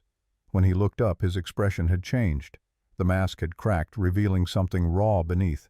"Come inside," he said quietly. "We need to talk. And you need to know exactly what kind of danger you've walked into." The inside of Tobias's cabin was sparse, but meticulously organized. A simple bed against one wall covered with furs and wool blankets. A small table and 2 chairs hewn from raw timber. Shelves lined with books, their spines worn from reading. A fireplace with cooking implements hanging beside it. And everywhere the subtle signs of 2 cultures blending. A rifle mounted above the door next to a bow and quiver. Christian prayer beads hanging beside a medicine bundle. A photograph of a beautiful Cheyenne woman in traditional dress sharing space with a tintype of a stern-looking white man in military uniform. Tobias gestured for Dakota to sit while he built up the fire. Neither spoke as flames caught and grew crackling against the silence. Finally he sat across from her, the burned letter spread on the table between them like evidence at a trial. "Your husband's name was Henry Collins," Tobias began, his voice carefully neutral. "But that wasn't his real name. His birth name was Enrique Cortez. He was the grandson of a Spanish landowner who settled in New Mexico Territory in the 1840s. Dakota felt the world tilt slightly. "Henry never told me he was Spanish. He had reasons to hide it. Good reasons." Tobias touched the letter gently. "This handwriting belongs to his grandfather, Don Sebastian Cortez. I recognize it because I've seen it before in documents my mother kept. Documents that told the story of a treasure." "The treasure of the spirits," Dakota whispered. Yes, but it's not gold or silver, not in the way people usually mean. It's something far more valuable and far more dangerous. Tobias stood and went to a wooden chest in the corner. He pulled out a leather-bound journal, its pages yellowed with age. My mother was given this by a Cheyenne medicine woman before she died. It contains a history that most people don't know. He opened the journal to a page marked with a raven feather. 200 years ago, Spanish conquistadors came through this region searching for gold. They had heard legends from the Apache and Cheyenne people about a sacred cave where the spirits gathered, where the walls themselves glowed with inner light. The Spanish thought it was gold or precious stones. They forced tribal guides to lead them to it. Dakota leaned forward, drawn into the story despite herself. What they found was not treasure in any conventional sense. The cave contained pictographs, ancient writings from tribes that existed before the Apache or Cheyenne, maps carved into stone showing the locations of sacred sites across the entire territory, places of power, places of ceremony, places where the boundaries between the physical world and the spirit world grew thin. The knowledge contained in that cave was priceless.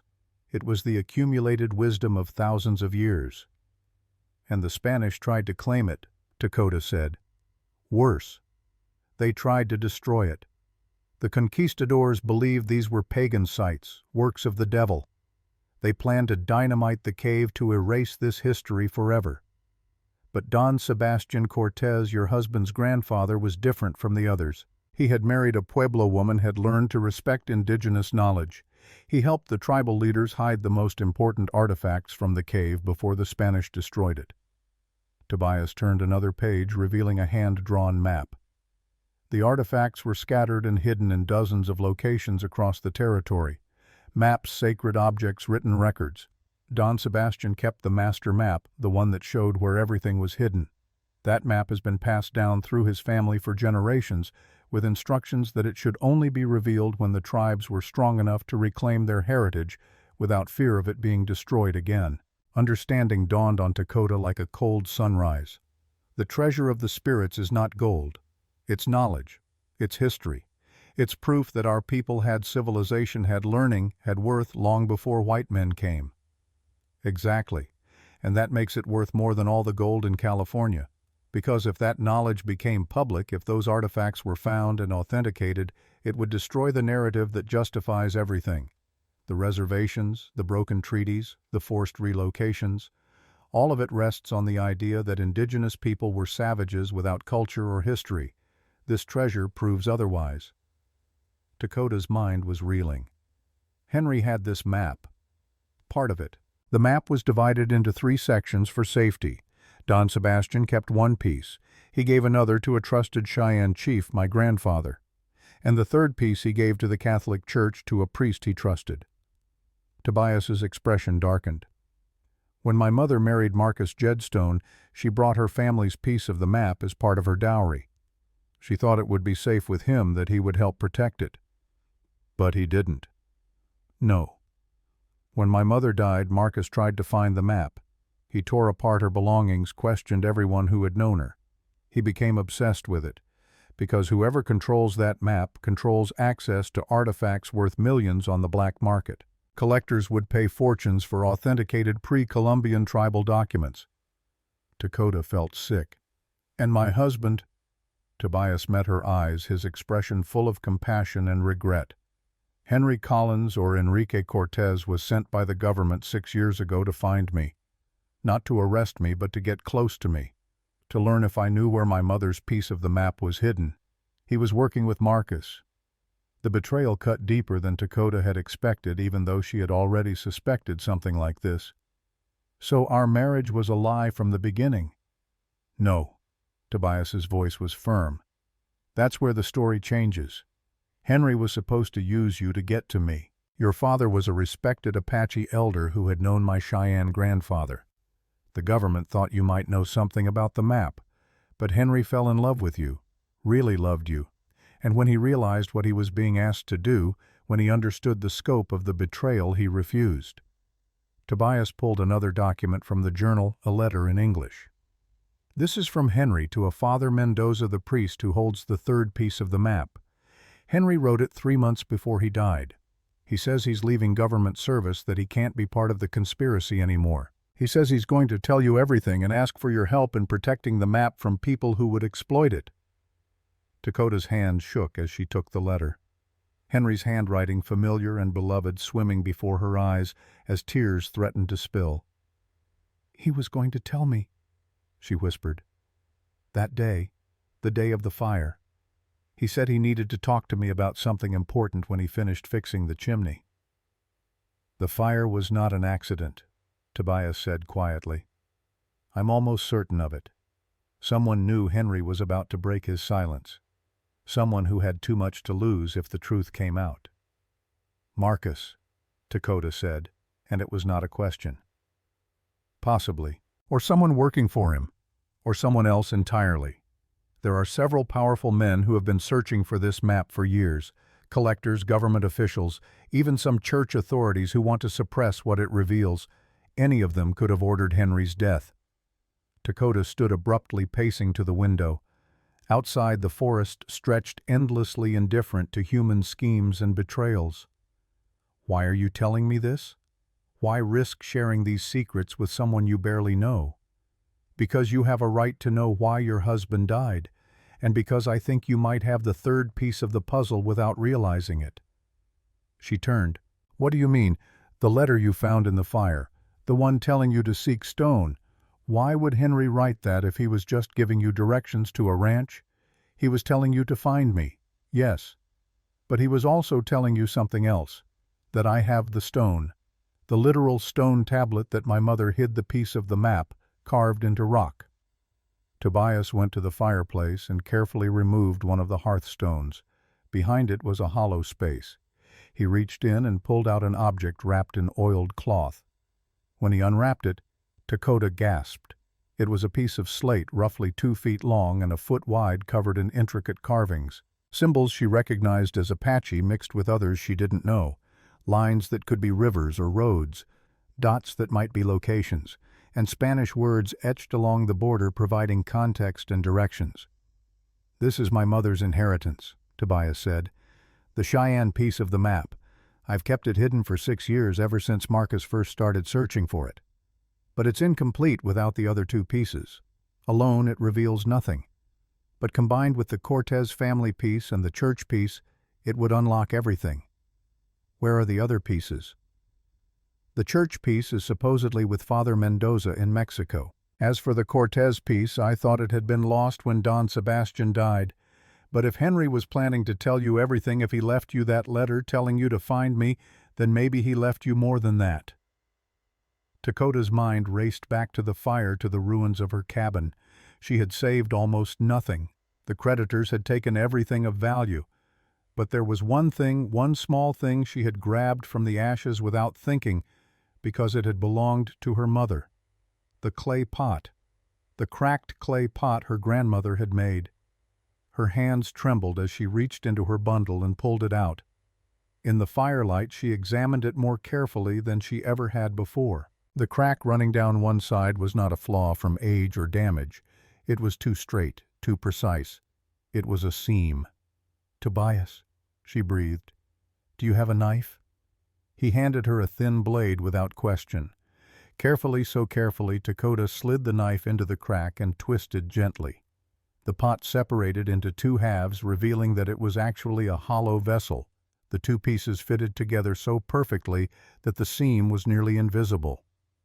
Inside, wrapped in waxed paper, was another piece of slate. Smaller than Tobias's piece, but covered with the same intricate carvings. Different symbols, different lines, but clearly part of the same whole. Tobias stood frozen, staring at the slate as if it were a ghost made solid. "Your husband hid it with you. All this time you've been carrying one of the most sought-after artifacts in the Southwest, and you didn't even know it." Dakota set both pieces on the table side by side. Even incomplete, even without the third piece, she could see how they fit together. The lines on one piece continued onto the other.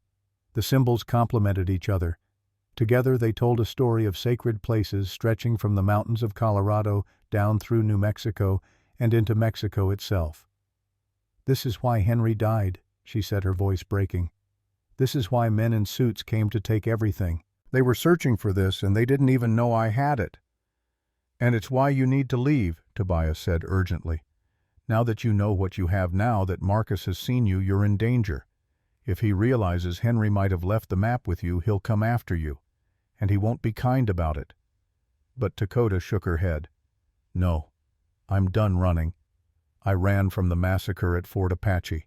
I ran from my own identity to marry Henry. I ran from the fire. Every time I run, I lose more of myself. If I run again, there will be nothing left." "Then what do you propose?" She looked at him, this man who lived between worlds as she did, who carried his own map of pain and survival. "We finish what Henry started. We find the third piece of the map. We bring these artifacts to light properly, legally, in a way that protects them and honors what they represent. We give our people back their history." "That's incredibly dangerous. Living is dangerous, especially for people like us." She touched the slate pieces gently. "Henry died protecting this.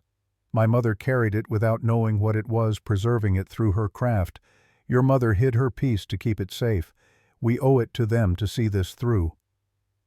Tobias was quiet for a long time. When he finally spoke, his voice was rough with emotion. "I've spent 6 years hiding, surviving, keeping my head down. You're asking me to step into the light to make myself a target. I'm asking you to decide what kind of man you want to be. The son who hides from his father's shadow, or the son who steps out of it entirely?" He laughed, a sound with no humor in it. "You've been here 7 days and you think you know me well enough to say that. I know you well enough to see you're tired of living like a ghost. I know you're tired of letting Marcus control your life, even when you're miles away from him. I know you're tired of being ashamed of who you are." She paused. "I know because I'm tired of the same things." Outside, the wind picked up, rattling the shutters. Storm clouds were gathering over the mountains, heavy with snow. Inside the cabin, the fire crackled and popped, casting dancing shadows on the walls. Tobias reached out and touched the slate pieces, his fingers tracing the carved lines as if reading Braille. "If we do this, if we really try to find the third piece and bring these artifacts to light, it changes everything. There's no going back. There's already no going back. For either of us." He looked at her, then really looked at her, and something passed between them that had nothing to do with maps or treasure or revenge. It was recognition, pure and simple. Two people who had been alone for too long suddenly realizing they didn't have to be alone anymore. "Father Mendoza," Tobias said finally. "If he really has the third piece, we need to get to him before Marcus does. And we need to move fast, because my father is not a patient man." "Where is he?" "A mission in southern New Mexico near the Mexican border. 3 days' ride if we push hard, 5 if we're careful. Then we leave tomorrow at first light." Tobias shook his head. "We leave tonight. Marcus will send men looking for you when he realizes you haven't left the mountain. We need to be gone before he starts searching." Dakota felt a flutter of fear but pushed it down. "What about the ranch, your responsibilities?" "Buck can handle things for a few weeks. He's been doing most of the real work anyway." Tobias began gathering supplies, his movements efficient and purposeful. "You should know this journey won't be easy. Winter travel through the mountains, avoiding people who might recognize us, staying ahead of whoever Marcus sends after us. And that's assuming we make it to Father Mendoza alive. I walked through the snow for 3 days with burned hands and no food. I can handle hard." He stopped and looked at her with something like admiration. "Yes, I believe you can." As they prepared to leave, packing food and blankets and the precious slate pieces wrapped carefully in oiled cloth, Dakota felt something shift inside her. For the first time since Henry's death, she had a purpose beyond mere survival. She had a mission, a direction, a reason to keep going. And she was not alone. Tobias saddled 2 horses from a small corral hidden in the trees. The animals were mountain-bred, sturdy and sure-footed, used to rough terrain. As Dakota mounted, she looked back at the cabin one last time, at this small refuge that had given Tobias shelter from the world. "Will we come back here?" she asked. "I don't know. Maybe this is goodbye to the old life. Maybe we're riding toward something completely new." He swung into his saddle. "Either way, there's no turning back now." They rode into the gathering darkness, two figures on horseback disappearing into the forest, like spirits returning to the land that had made them. Behind them, Jedstone Mountain Ranch settled into uneasy sleep, unaware that the two people who might hold the key to unlocking its darkest secrets had just slipped away into the night. And in town, Marcus Jedstone sat in his study reading a telegram that had arrived that afternoon. A message from an old contact in the territorial government. 5 words that made his blood run cold. "The woman knows. Stop her." He crumpled the telegram in his fist. It seemed his son and the Apache Widow were more dangerous than he had anticipated. But Marcus had not built an empire by being cautious. He pulled out a piece of paper and began writing a list of names. Men he could trust. Men who would do what needed to be done, no questions asked. By morning the hunt would begin, and this time there would be no mercy. The horse's breath came in white plumes as they descended the mountain trail, the only sound besides the creak of leather and the soft crunch of hooves on frozen ground. Dakota rode close behind Tobias, trusting him to navigate in the darkness. The moon was a thin crescent offering little light, but he seemed to know every twist and turn by memory or instinct. They had been riding for 3 hours when Tobias finally pulled his horse to a stop in a sheltered hollow surrounded by pine trees. "We'll rest here for a few hours.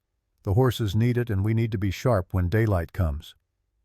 Dakota slid from her saddle, her legs stiff from the cold and the unfamiliar position. She had ridden before, but not like this, not through mountain wilderness in the dead of night. Tobias was already unsaddling the horses, rubbing them down with handfuls of dry grass. She moved to help, working in companionable silence. When the horses were settled and tied where they could graze on whatever sparse vegetation poked through the snow, Tobias cleared a space and built a tiny fire barely more than a handful of embers. Just enough to take the edge off the cold. Anything more would be visible from miles away. They sat close to the meager warmth, wrapped in blankets, sharing strips of dried venison and hardtack from Tobias's supplies. The food was sustaining but joyless, nothing like the meals Dakota had prepared at the ranch. That life already felt like something from another world, though it had been less than a day since she had left. "Tell me about Father Mendoza," she said quietly. "How do you know we can trust him?" Tobias stared into the embers, his face shadowed. "He was the priest who married my parents. One of the few white men who didn't treat my mother like she was less than human because of her blood. When she died, he performed the funeral rites, even though Marcus wanted to bury her without ceremony like she was nothing." His jaw tightened. "Father Mendoza has kept secrets for a long time. If anyone can help us, it's him. And if Marcus gets to him first, then we adapt. We've both survived worse than Marcus Jedstone." He looked at her. "You should try to sleep. I'll keep watch." But Dakota could not sleep. Her mind kept circling back to everything she had learned in the cabin. Henry had loved her, truly loved her, but their entire relationship had been built on a foundation of lies. He had been sent to use her to extract information she did not even know she had. And yet he had chosen her, chosen love, chosen to betray his mission rather than betray his heart. Did that make the love real, or was it tainted forever by the deception that birthed it? "You're thinking too much," Tobias said softly. "I can hear it from here." "How can I not think everything I believed about my life was false?" "Not everything. Henry's love for you was real. I saw the letter he wrote to Father Mendoza. The way he described you, the way he talked about protecting you, a man doesn't write like that about a mere assignment." Dakota wiped at her eyes, angry at the tears that threatened. "He still lied to me, every day for years." "Yes, and that was wrong. But people are complicated. We do terrible things for what seem like good reasons. We betray others while trying to save ourselves." Tobias fed another small stick to the fire. "My mother loved Marcus, truly loved him despite everything. She knew he was ashamed of her, knew he only married her because she owned land he wanted, knew he would eventually discard her for someone more acceptable to his world. But she loved him anyway, hoped he would change, believed that love could transform hate into something better. Did it? No. Love doesn't fix everything, no matter what the poets say. Sometimes love just makes the betrayal hurt worse. He was quiet for a moment. She died knowing he didn't love her back. Not really. Not the way she deserved. That knowledge killed her as surely as the sickness that took her body. Dakota heard the pain in his voice, the old wound that had never healed. How did she die?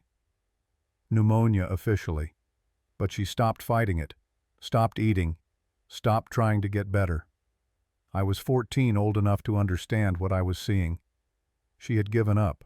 Marcus had already taken a mistress in town, was already making plans to marry again once a decent interval had passed. She knew she was just an obstacle to him, an embarrassment from his past that he wanted erased. I'm sorry. Don't be. It taught me everything I needed to know about the kind of man I didn't want to become. Tobias looked at her directly. Henry made mistakes, Dakota, but he tried to correct them. He tried to protect you. That counts for something. She nodded, not trusting her voice. They sat in silence as the fire burned down to ash, the cold pressing in from all sides. Finally, Tobias stood and kicked dirt over the embers. Dawn's coming.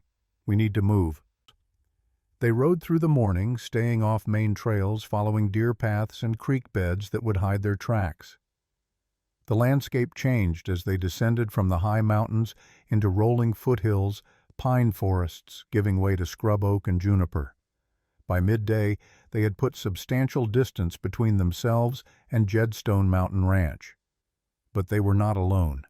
Tobias spotted them first. 3 riders visible for just a moment on a ridge behind them before disappearing into the trees. He said nothing, but Dakota saw the tension in his shoulders, the way his hand moved closer to the rifle scabbard on his saddle. How far behind? She asked quietly. 2 hours, maybe 3. They're good trackers. Probably men Marcus hired specifically for this. Can we outrun them? Not on tired horses through unfamiliar terrain. They know this country, they're fresh, and they're probably being paid well enough to take risks we can't afford. Tobias scanned the landscape ahead. There's a place about a mile from here, an old line shack that miners used before the silver played out. We can make a stand there if we have to. A stand? Dakota's stomach tightened. You mean fight? I mean survive. There's a difference. He kicked his horse into a faster pace. Stay close to me. If shooting starts, get to cover and stay down. Don't try to be a hero. The line shack appeared exactly where Tobias had promised, a weathered structure of rough planks and rusted nails clinging to existence at the base of a rocky outcrop. They led the horses inside, barely enough room for the animals to stand. Tobias pulled the door shut and jammed it with a piece of wood. There's a loft, he said, pointing to a ladder. Get up there with the slate pieces. If things go badly, there's a loose board in the back wall. It leads to a crawl space that comes out behind the rocks. Take the pieces and run. What about you? I'll buy you time. He was checking his rifle, his movements practiced and efficient. This isn't a discussion, Dakota. Those pieces are more important than either of us. They're history-proof power. They need to survive even if we don't. She wanted to argue, to insist they find another way, but the sound of approaching horses cut off any debate. She climbed quickly to the loft, pressing herself against the rough wood, the wrapped slate pieces clutched to her chest. Through a gap in the plank, she could see 3 men dismounting. They were not ranch hands. These were harder men professionals. One wore a marshal's badge, though Dakota doubted its authenticity. The other 2 had the look of bounty hunters or hired guns. Jedstone, the one with the badge called out. We know you're in there. Marcus sent us to bring you back. Peacefully, if possible. And if not peacefully, Tobias's voice came from inside the shack, calm and unhurried. Then we bring back your body. Either way, Marcus gets what he wants. Seems like Marcus always does. Tell me, how much is he paying you to murder his own son? The man with the badge laughed. Murder. That's a harsh word. We prefer to think of it as solving a problem. And as for payment, let's just say it's enough to retire on. So you know what this is really about. The map, the artifacts, the treasure. We know enough. We know you've got something Marcus wants, and we know that Apache woman is with you. Hand over whatever you took from the ranch and maybe we let you both walk away." Dakota saw Tobias shift position, moving to where he had a better angle on the men outside. "And if I don't believe you, then this gets messy. Your choice." The silence stretched. Dakota could hear her own heartbeat loud as thunder in her ears. She looked at the loose board Tobias had mentioned, calculating distances, trying to plan an escape route if it came to that. Then Tobias did something unexpected.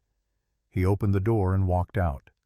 His hands raised, his rifle left inside. "Don't shoot," he said calmly. "I'm unarmed. Let's talk about this like reasonable men." The three looked at each other suspicious. The one with the badge gestured for the others to spread out, flanking Tobias. "Where's the woman?" "Left her back at the ranch. She's got nothing to do with this. This is between Marcus and me." "That's not what we heard. We heard she's got something that belongs to the Jedstone family. Something valuable. She's got burned hands and a broken heart. That's all." Tobias took a step forward. "Listen, I know Marcus told you I've got artifacts, treasure, whatever story he fed you. But the truth is simpler. I've got a piece of carved rock that my mother left me. It's worthless to anyone but me. Marcus wants it because he can't stand the idea of me having anything that was hers." The man with the badge studied him. "So show it to us. Prove it's worthless and maybe we believe you." "It's inside, in my saddlebag." "Then get it, slowly." Tobias turned back toward the shack, and in that moment, Dakota understood what he was doing. He was drawing them in, getting them to relax, to lower their guard. She saw his hand brush against his belt as he walked, saw the glint of metal tucked into the small of his back. A pistol hidden from view. But before he could reach the door, the sound of more horses approaching made everyone freeze. A new rider appeared, coming fast, his horse lathered with sweat. He pulled up hard, the animal sliding in the loose gravel. "Buck," Tobias said, incredulous. "What are you doing here?" Buck swung down from his horse, breathing hard. He looked at the three hired guns, then at Tobias, and his weathered face was grim. "Came to warn you, but I see I'm too late." "Warn me about what?" "About these three and about a dozen more that Marcus sent out this morning. He's got men at every pass, every trail leading south.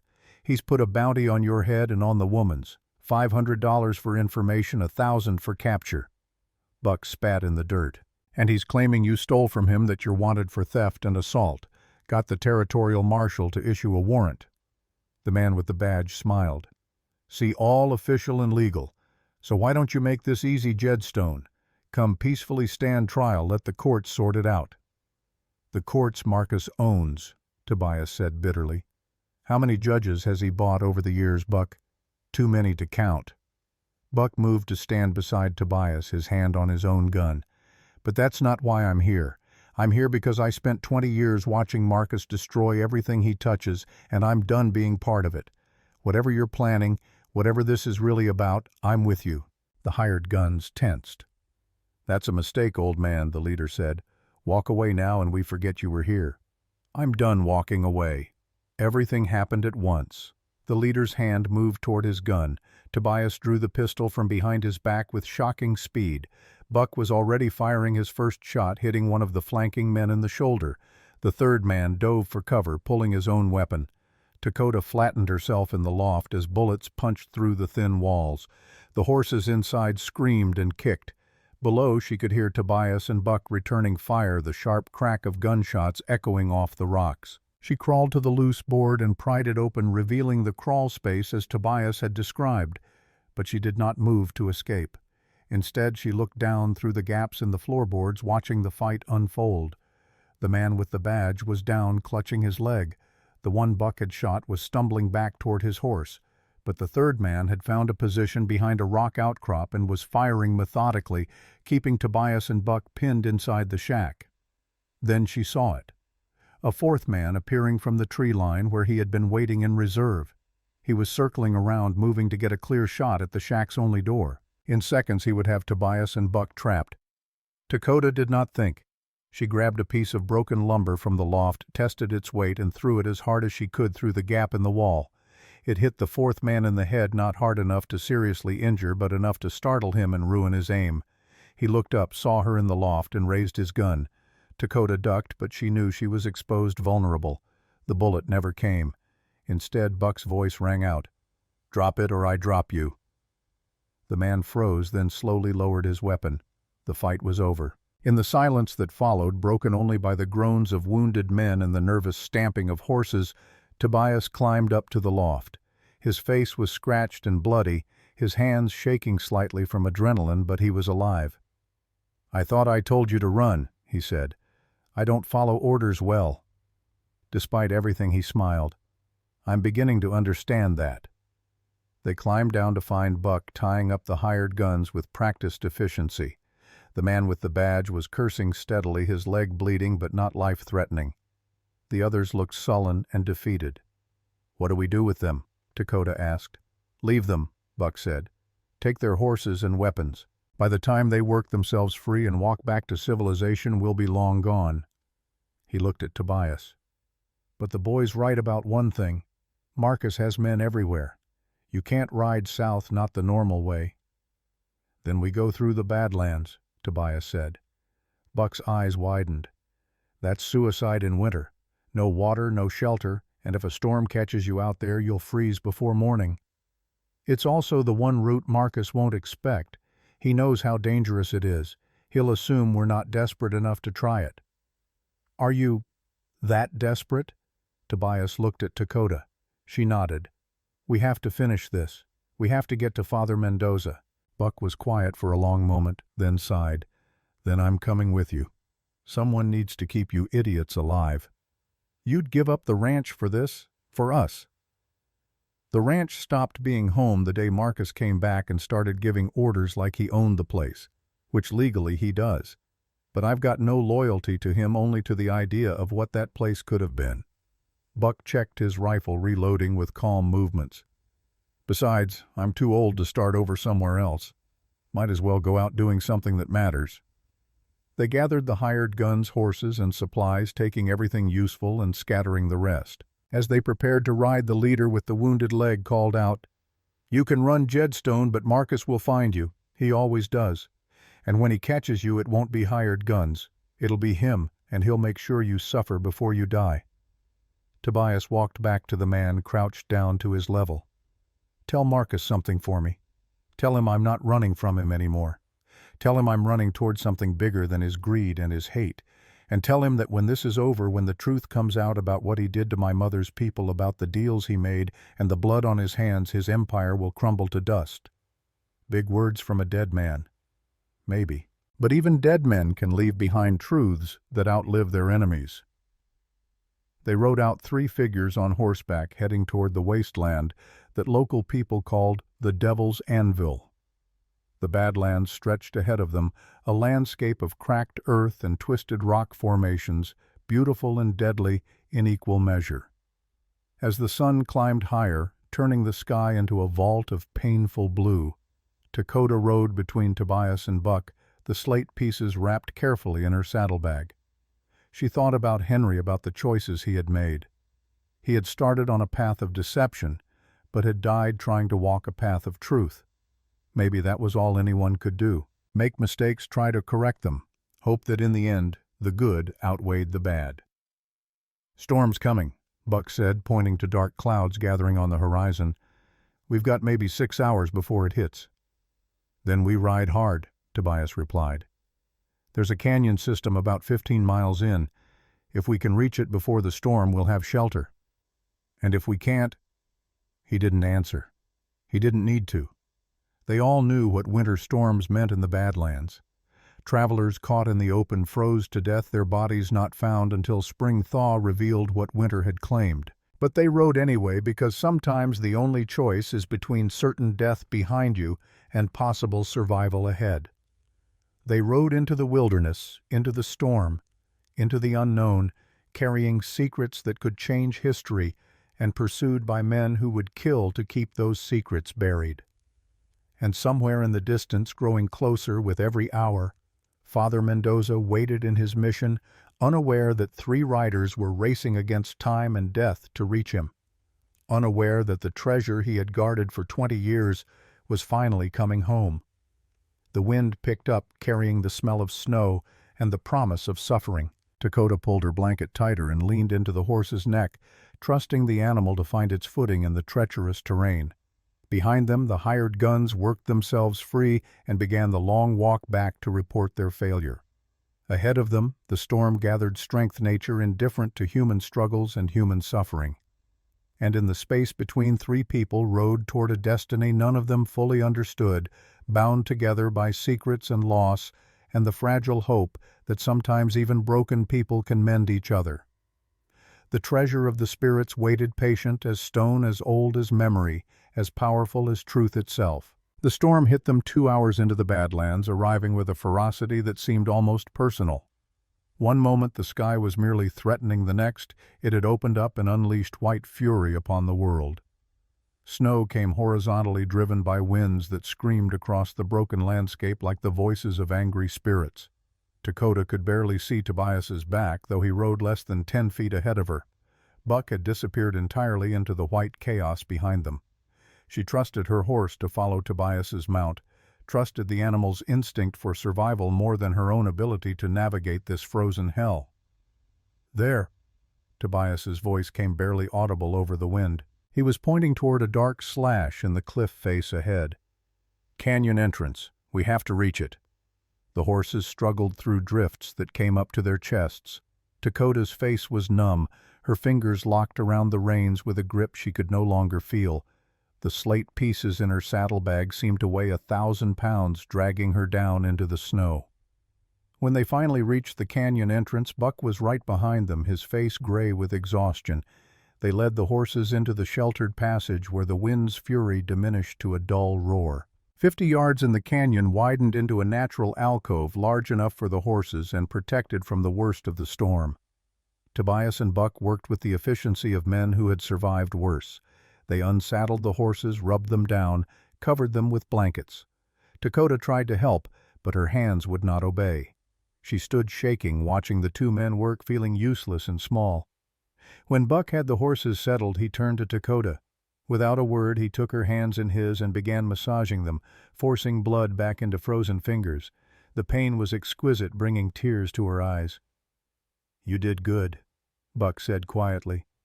"Not many people could have made it this far." "We're not there yet," Dakota managed through chattering teeth. "No, but we're alive. That counts for something."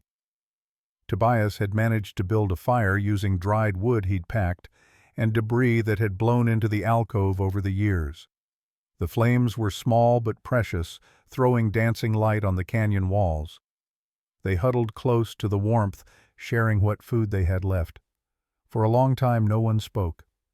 The storm raged beyond their shelter, but here in this pocket of relative safety there was only the crackle of fire and the sound of 3 people breathing. "Tell me about her," Dakota said, finally looking at Tobias. "Your mother, what was she like?" Tobias stared into the flames, his expression distant. "She was the strongest person I ever knew, and the kindest. She could track a deer through solid rock, could read weather in the flight of birds, could heal wounds that white doctors said were hopeless. But what I remember most is her laugh. It was like water over stones, clean and bright and full of joy." He paused, his jaw working. "Marcus took that from her. Not all at once, but slowly. Year by year I watched her laugh less, smile less, until there was nothing left but silence. She stopped fighting the pneumonia because she'd already stopped fighting everything else." "That's when you left," Dakota said softly. "That's when I understood that staying meant becoming like him. Cold, hard, dead inside even while my heart still beat." Tobias looked at her. "You understand that, don't you? That's why you couldn't stay at the ranch. Why you had to keep moving." Dakota nodded. "If I'd accepted Marcus's money and left, I would have been accepting that my life, Henry's death, none of it mattered, that I was just another Indian woman to be paid off and forgotten." Buck cleared his throat. "For what it's worth, you both matter. What you're doing matters. These artifacts, this history, it's bigger than Marcus or his greed. It's bigger than all of us. Is it worth dying for? Dakota asked. That's the question, isn't it? Buck leaned back against the canyon wall. I'm 62 years old. Spent my whole life working for men like Marcus, following orders, keeping my head down. If I die tomorrow, what will I have left behind? A few horses I broke, some fences I mended. He shook his head. But this might actually mean something. They slept in shifts, one person keeping watch while the others huddled together for warmth. When it was Dakota's turn to sleep, she dreamed again of Henry. But this time the dream was different. He stood on the far side of a river of fire, and he was smiling. You understand now, he said, though his lips did not move. Why I couldn't tell you. Why I had to protect you with silence. I wish you'd trusted me, Dakota said. I did trust you. That's why I hid the map piece where only you would find it. That's why I sent you to Stone. Henry's image began to fade. Finish this, Dakota. Give our people back what was taken, and then maybe you can finally let me go. She woke with tears on her cheeks to find Tobias sitting beside her, his hand gentle on her shoulder. You were dreaming, he said quietly. About Henry, about letting go. Are you ready to? Dakota considered the question. I don't know, but I think I'm learning how. The storm blew itself out by dawn, leaving the Badlands transformed into a crystalline wonderland. They rode out into blinding whiteness, following Tobias's memory of trails that were now buried beneath 3 feet of snow. It took them another full day to cross the Badlands. By the time they emerged on the southern side, the horses were stumbling with exhaustion, and the humans were little better. But ahead, visible in the distance, were the adobe walls of Mission San Xavier, golden in the setting sun. Father Mendoza was older than Dakota had imagined, a tiny man with skin like weathered leather and eyes that held both wisdom and sorrow. He greeted them at the mission gate, unsurprised by their arrival, as if he had been expecting them. Tobias Jedstone, he said, embracing the younger man. You look like your mother, more every year. Father, we need your help. I know why you've come, and I'm afraid I have news that will disappoint you. Mendoza led them inside to a small room warmed by a corner fireplace. The map piece I guarded is no longer here. Dakota's heart sank. Marcus took it. No, worse. 3 weeks ago men came. Not Marcus's men, but government agents. They had warrants documents signed by territorial judges. They claimed the artifacts were property of the United States taken illegally from federal land. Mendoza's face was grim. I could not fight them. They took the map piece along with several other items the church had been safeguarding. Where did they take it? Tobias demanded. Washington, the Smithsonian Institution, according to their papers, but I don't believe that's where it ended up. Mendoza pulled a letter from his robe. This arrived yesterday, from a colleague in Santa Fe. He says there's been talk of a private sale, a collector from Boston offering astronomical sums for pre-Columbian artifacts. The same collector who's been funding Marcus's search for years. Tobias and Dakota exchanged glances. So Marcus has all 3 pieces now, she said. Perhaps, but perhaps not. Mendoza smiled slightly. Before they took it, I made a copy. Not of the stone itself, but detailed drawings, measurements, every symbol and marking. It's not the original, but it contains all the same information. He produced a leather portfolio, opening it to reveal pages of meticulous sketches. Dakota and Tobias leaned forward, studying the drawings. Even without the 3rd physical piece, they could see how it connected to the 2 they carried. The map is complete, Tobias breathed. With these drawings we can find the sacred sites.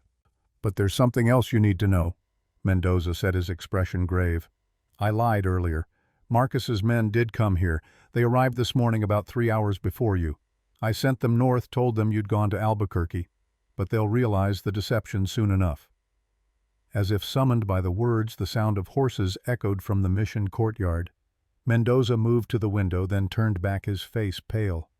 It's him, Marcus himself, and he's not alone. Tobias drew his pistol. How many? 6 men, maybe 7, all armed. Mendoza looked at Dakota. There's a passage beneath the mission built by the original monks.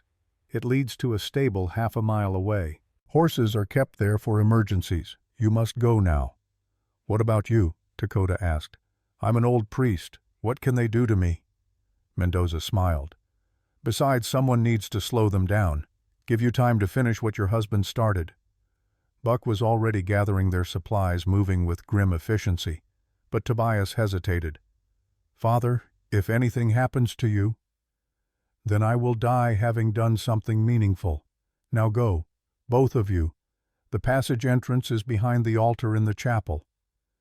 They moved quickly through the mission's shadowed corridors. Behind them, Dakota could hear voices raised in anger, Marcus's cultured tones demanding entrance. Then a gunshot, sharp and final in the evening air. She started to turn back, but Tobias pulled her forward. "We can't help him now. The only way to honor what he's done is to finish this." The passage was narrow and dark, smelling of earth and old stone.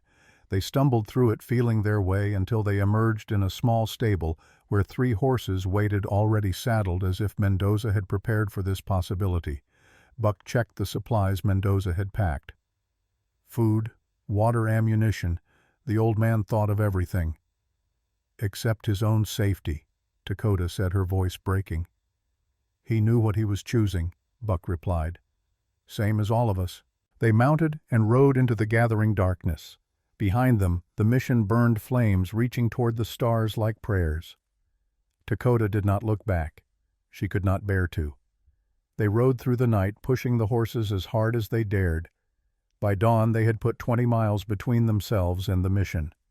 They stopped in a grove of cottonwoods to rest, to plan, to decide what came next. Tobias spread the drawings on the ground, comparing them to the 2 slate pieces. The map shows a network of sacred sites, but there's one marked differently from the others, larger, more detailed. I think that's where the main artifacts are hidden. "Where?" Dakota asked. "North, back toward Jedstone Mountain. There's a cave system in the high country about 10 miles from the ranch. My mother used to take me there when I was small. She said it was a holy place where the old ones still spoke to those who knew how to listen." Buck frowned. "If it's that close to the ranch, Marcus might already know about it." "Maybe, but the entrance is hidden, protected. You'd need to know exactly where to look." Tobias studied the map. "And you'd need this. The map doesn't just show where the cave is, it shows how to get inside. Without it, you could search for years and never find the entrance." "Then we go back," Dakota said. It was not a question. "Back to the one place Marcus will expect us to go," Buck pointed out. "That's suicide." "No," Tobias said slowly. "It's the last thing he'd expect. He thinks we're running south toward Mexico. He won't imagine we'd double back." He looked at Dakota. "But Buck's right. It's dangerous. More dangerous than anything we've faced so far." Dakota thought about Henry, about Father Mendoza, about all the people who had died protecting these secrets. Then we'd better not waste their sacrifices. They rested for 2 hours, then began the long journey north. The landscape changed as they climbed back into the high country green valleys, giving way to pine forests, the air growing thin and cold. On the 3rd day they saw the smoke. It rose from the direction of Jedstone Mountain Ranch, a black column against the blue sky. They pushed the horses harder, dreading what they would find. The ranch was burning. Not the barns or the outbuildings, but the main house, the log structure that had stood for 40 years. Flames consumed it greedily, sending sparks spiraling into the afternoon sky. And in front of the burning house, Marcus Jedstone sat on his horse, watching his empire burn. He was alone. Tobias rode forward slowly, his hand on his gun. "Father." Marcus turned. His face was streaked with soot and tears. "I did it myself," he said, his voice hollow. "Burned it all. If I can't have it, no one can." "Where are your men?" "Gone. Left me when they realized I was mad." Marcus laughed, a sound without humor. "They were right. I am mad. I've spent 20 years searching for treasure that would make me rich, powerful, important. And for what? For this?" He gestured at the burning house. "Your mother built this. Did you know that she and her people before I even met her? It was hers and I took it, just like I took everything else." Tobias dismounted, approaching his father cautiously. "It doesn't have to end this way, doesn't it?" Marcus's hand moved to his belt, and Dakota saw the gun there, but he did not draw it. "I killed him, you know. Henry Collins. I had him killed. And your mother, she wasn't sick. I poisoned her, slowly over months, so no one would suspect." The confession hung in the air like poison itself. "Why?" Tobias's voice was barely a whisper. "Because she knew. About the Cheyenne camp, about the deal I made with the army. She threatened to tell everyone to destroy me. So I destroyed her first." Marcus looked at his son. "You want to know what kind of man your father is? That's the truth. I'm a murderer and a thief, and I've spent 2 decades trying to justify it by finding treasure that would somehow make it all worthwhile." He drew the gun, but instead of pointing it at them, he pressed it to his own temple. "But there is no treasure that can wash this blood off my hands." "Father, don't!" Tobias started forward. The gunshot echoed off the mountains like thunder. Marcus fell from his horse, the gun tumbling from his lifeless hand. In the background, the house continued to burn, consuming the last remnants of a corrupted dream. Tobias stood over his father's body, his face unreadable. Dakota dismounted and went to him, placing a hand on his shoulder. "I'm sorry." "Don't be. He made his choices." Tobias looked at the burning house. "This is all that's left of his legacy. Ashes and regret." Buck removed his hat. "What do we do now?" Tobias turned to face the mountains rising beyond the ranch. "We finish it. We find the cave, we bring the artifacts into the light, and then we rebuild. Not what Marcus made, but something better, something worthy of my mother's memory." They left Marcus where he fell. The hired hands would find him, eventually would spread the story of the ranch owner who burned his own empire and took his life. But that was not their concern anymore. They had one task left, one promise to keep. The cave was exactly where the map indicated, hidden behind a waterfall that had frozen into a curtain of ice. It took them hours to find the entrance, another hour to work their way inside. What they found took their breath away. The walls glowed with pictographs, thousands of them stretching back into darkness. Carved symbols told stories of migrations, of ceremonies of knowledge accumulated over millennia.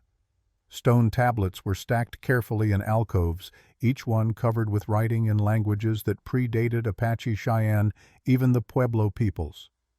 This was not a treasure in gold or silver.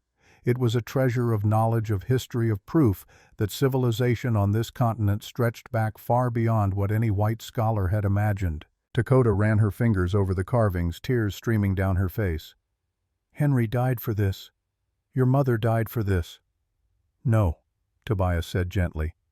"They died so this could live, so our people could have their history back." They spent 3 days documenting everything, making careful notes and drawings. Then they rode to Santa Fe to the office of a lawyer. Mendoza had recommended a man who specialized in protecting indigenous rights. Within a month, the story had spread across the territory. Scholars arrived from universities back east. The Smithsonian sent representatives. The artifacts were authenticated, protected, designated as sacred cultural property of the Apache and Cheyenne nations. Marcus's confession became public knowledge. The truth about the Cheyenne camp, about his poisoning of his wife, about his conspiracy to steal indigenous artifacts, destroyed his reputation posthumously. But more importantly, it proved what the artifacts themselves demonstrated, that indigenous peoples had been systematically betrayed, their culture stolen, their history erased. 6 months later, Dakota and Tobias stood on the ridge overlooking what had once been Jedstone Mountain Ranch. The burned house had been cleared away. In its place, simple log buildings were rising, built in the style of Tobias's mother's people. "It's not a ranch anymore," Tobias said. "It's a school, a place where Apache, Cheyenne, and other nations can send their children to learn their own history, their own languages, a place where what was nearly lost can be preserved." Dakota smiled. "Your mother would be proud. So would Henry." They stood in comfortable silence watching the sun set over the mountains. Buck was down at the construction site supervising the building crew, most of whom were young Apache men, eager to learn trades while helping build something meaningful. "Are you happy?" Tobias asked quietly. Dakota considered the question. "I'm not the same person who arrived here 7 months ago.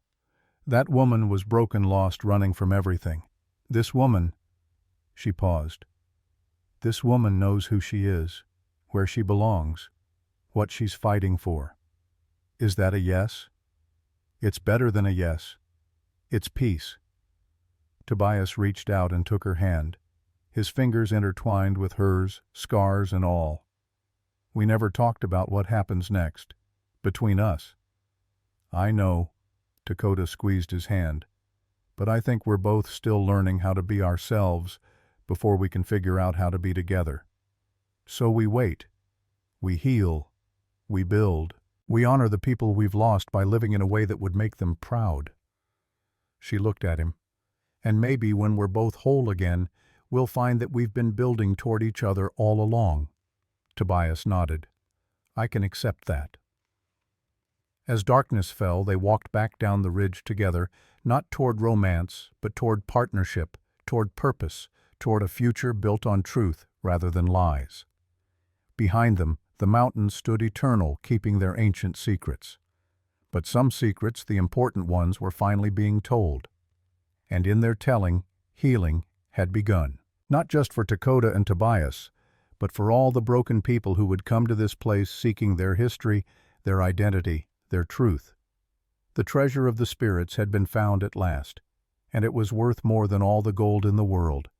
It was the truth, and truth once revealed could never be buried again.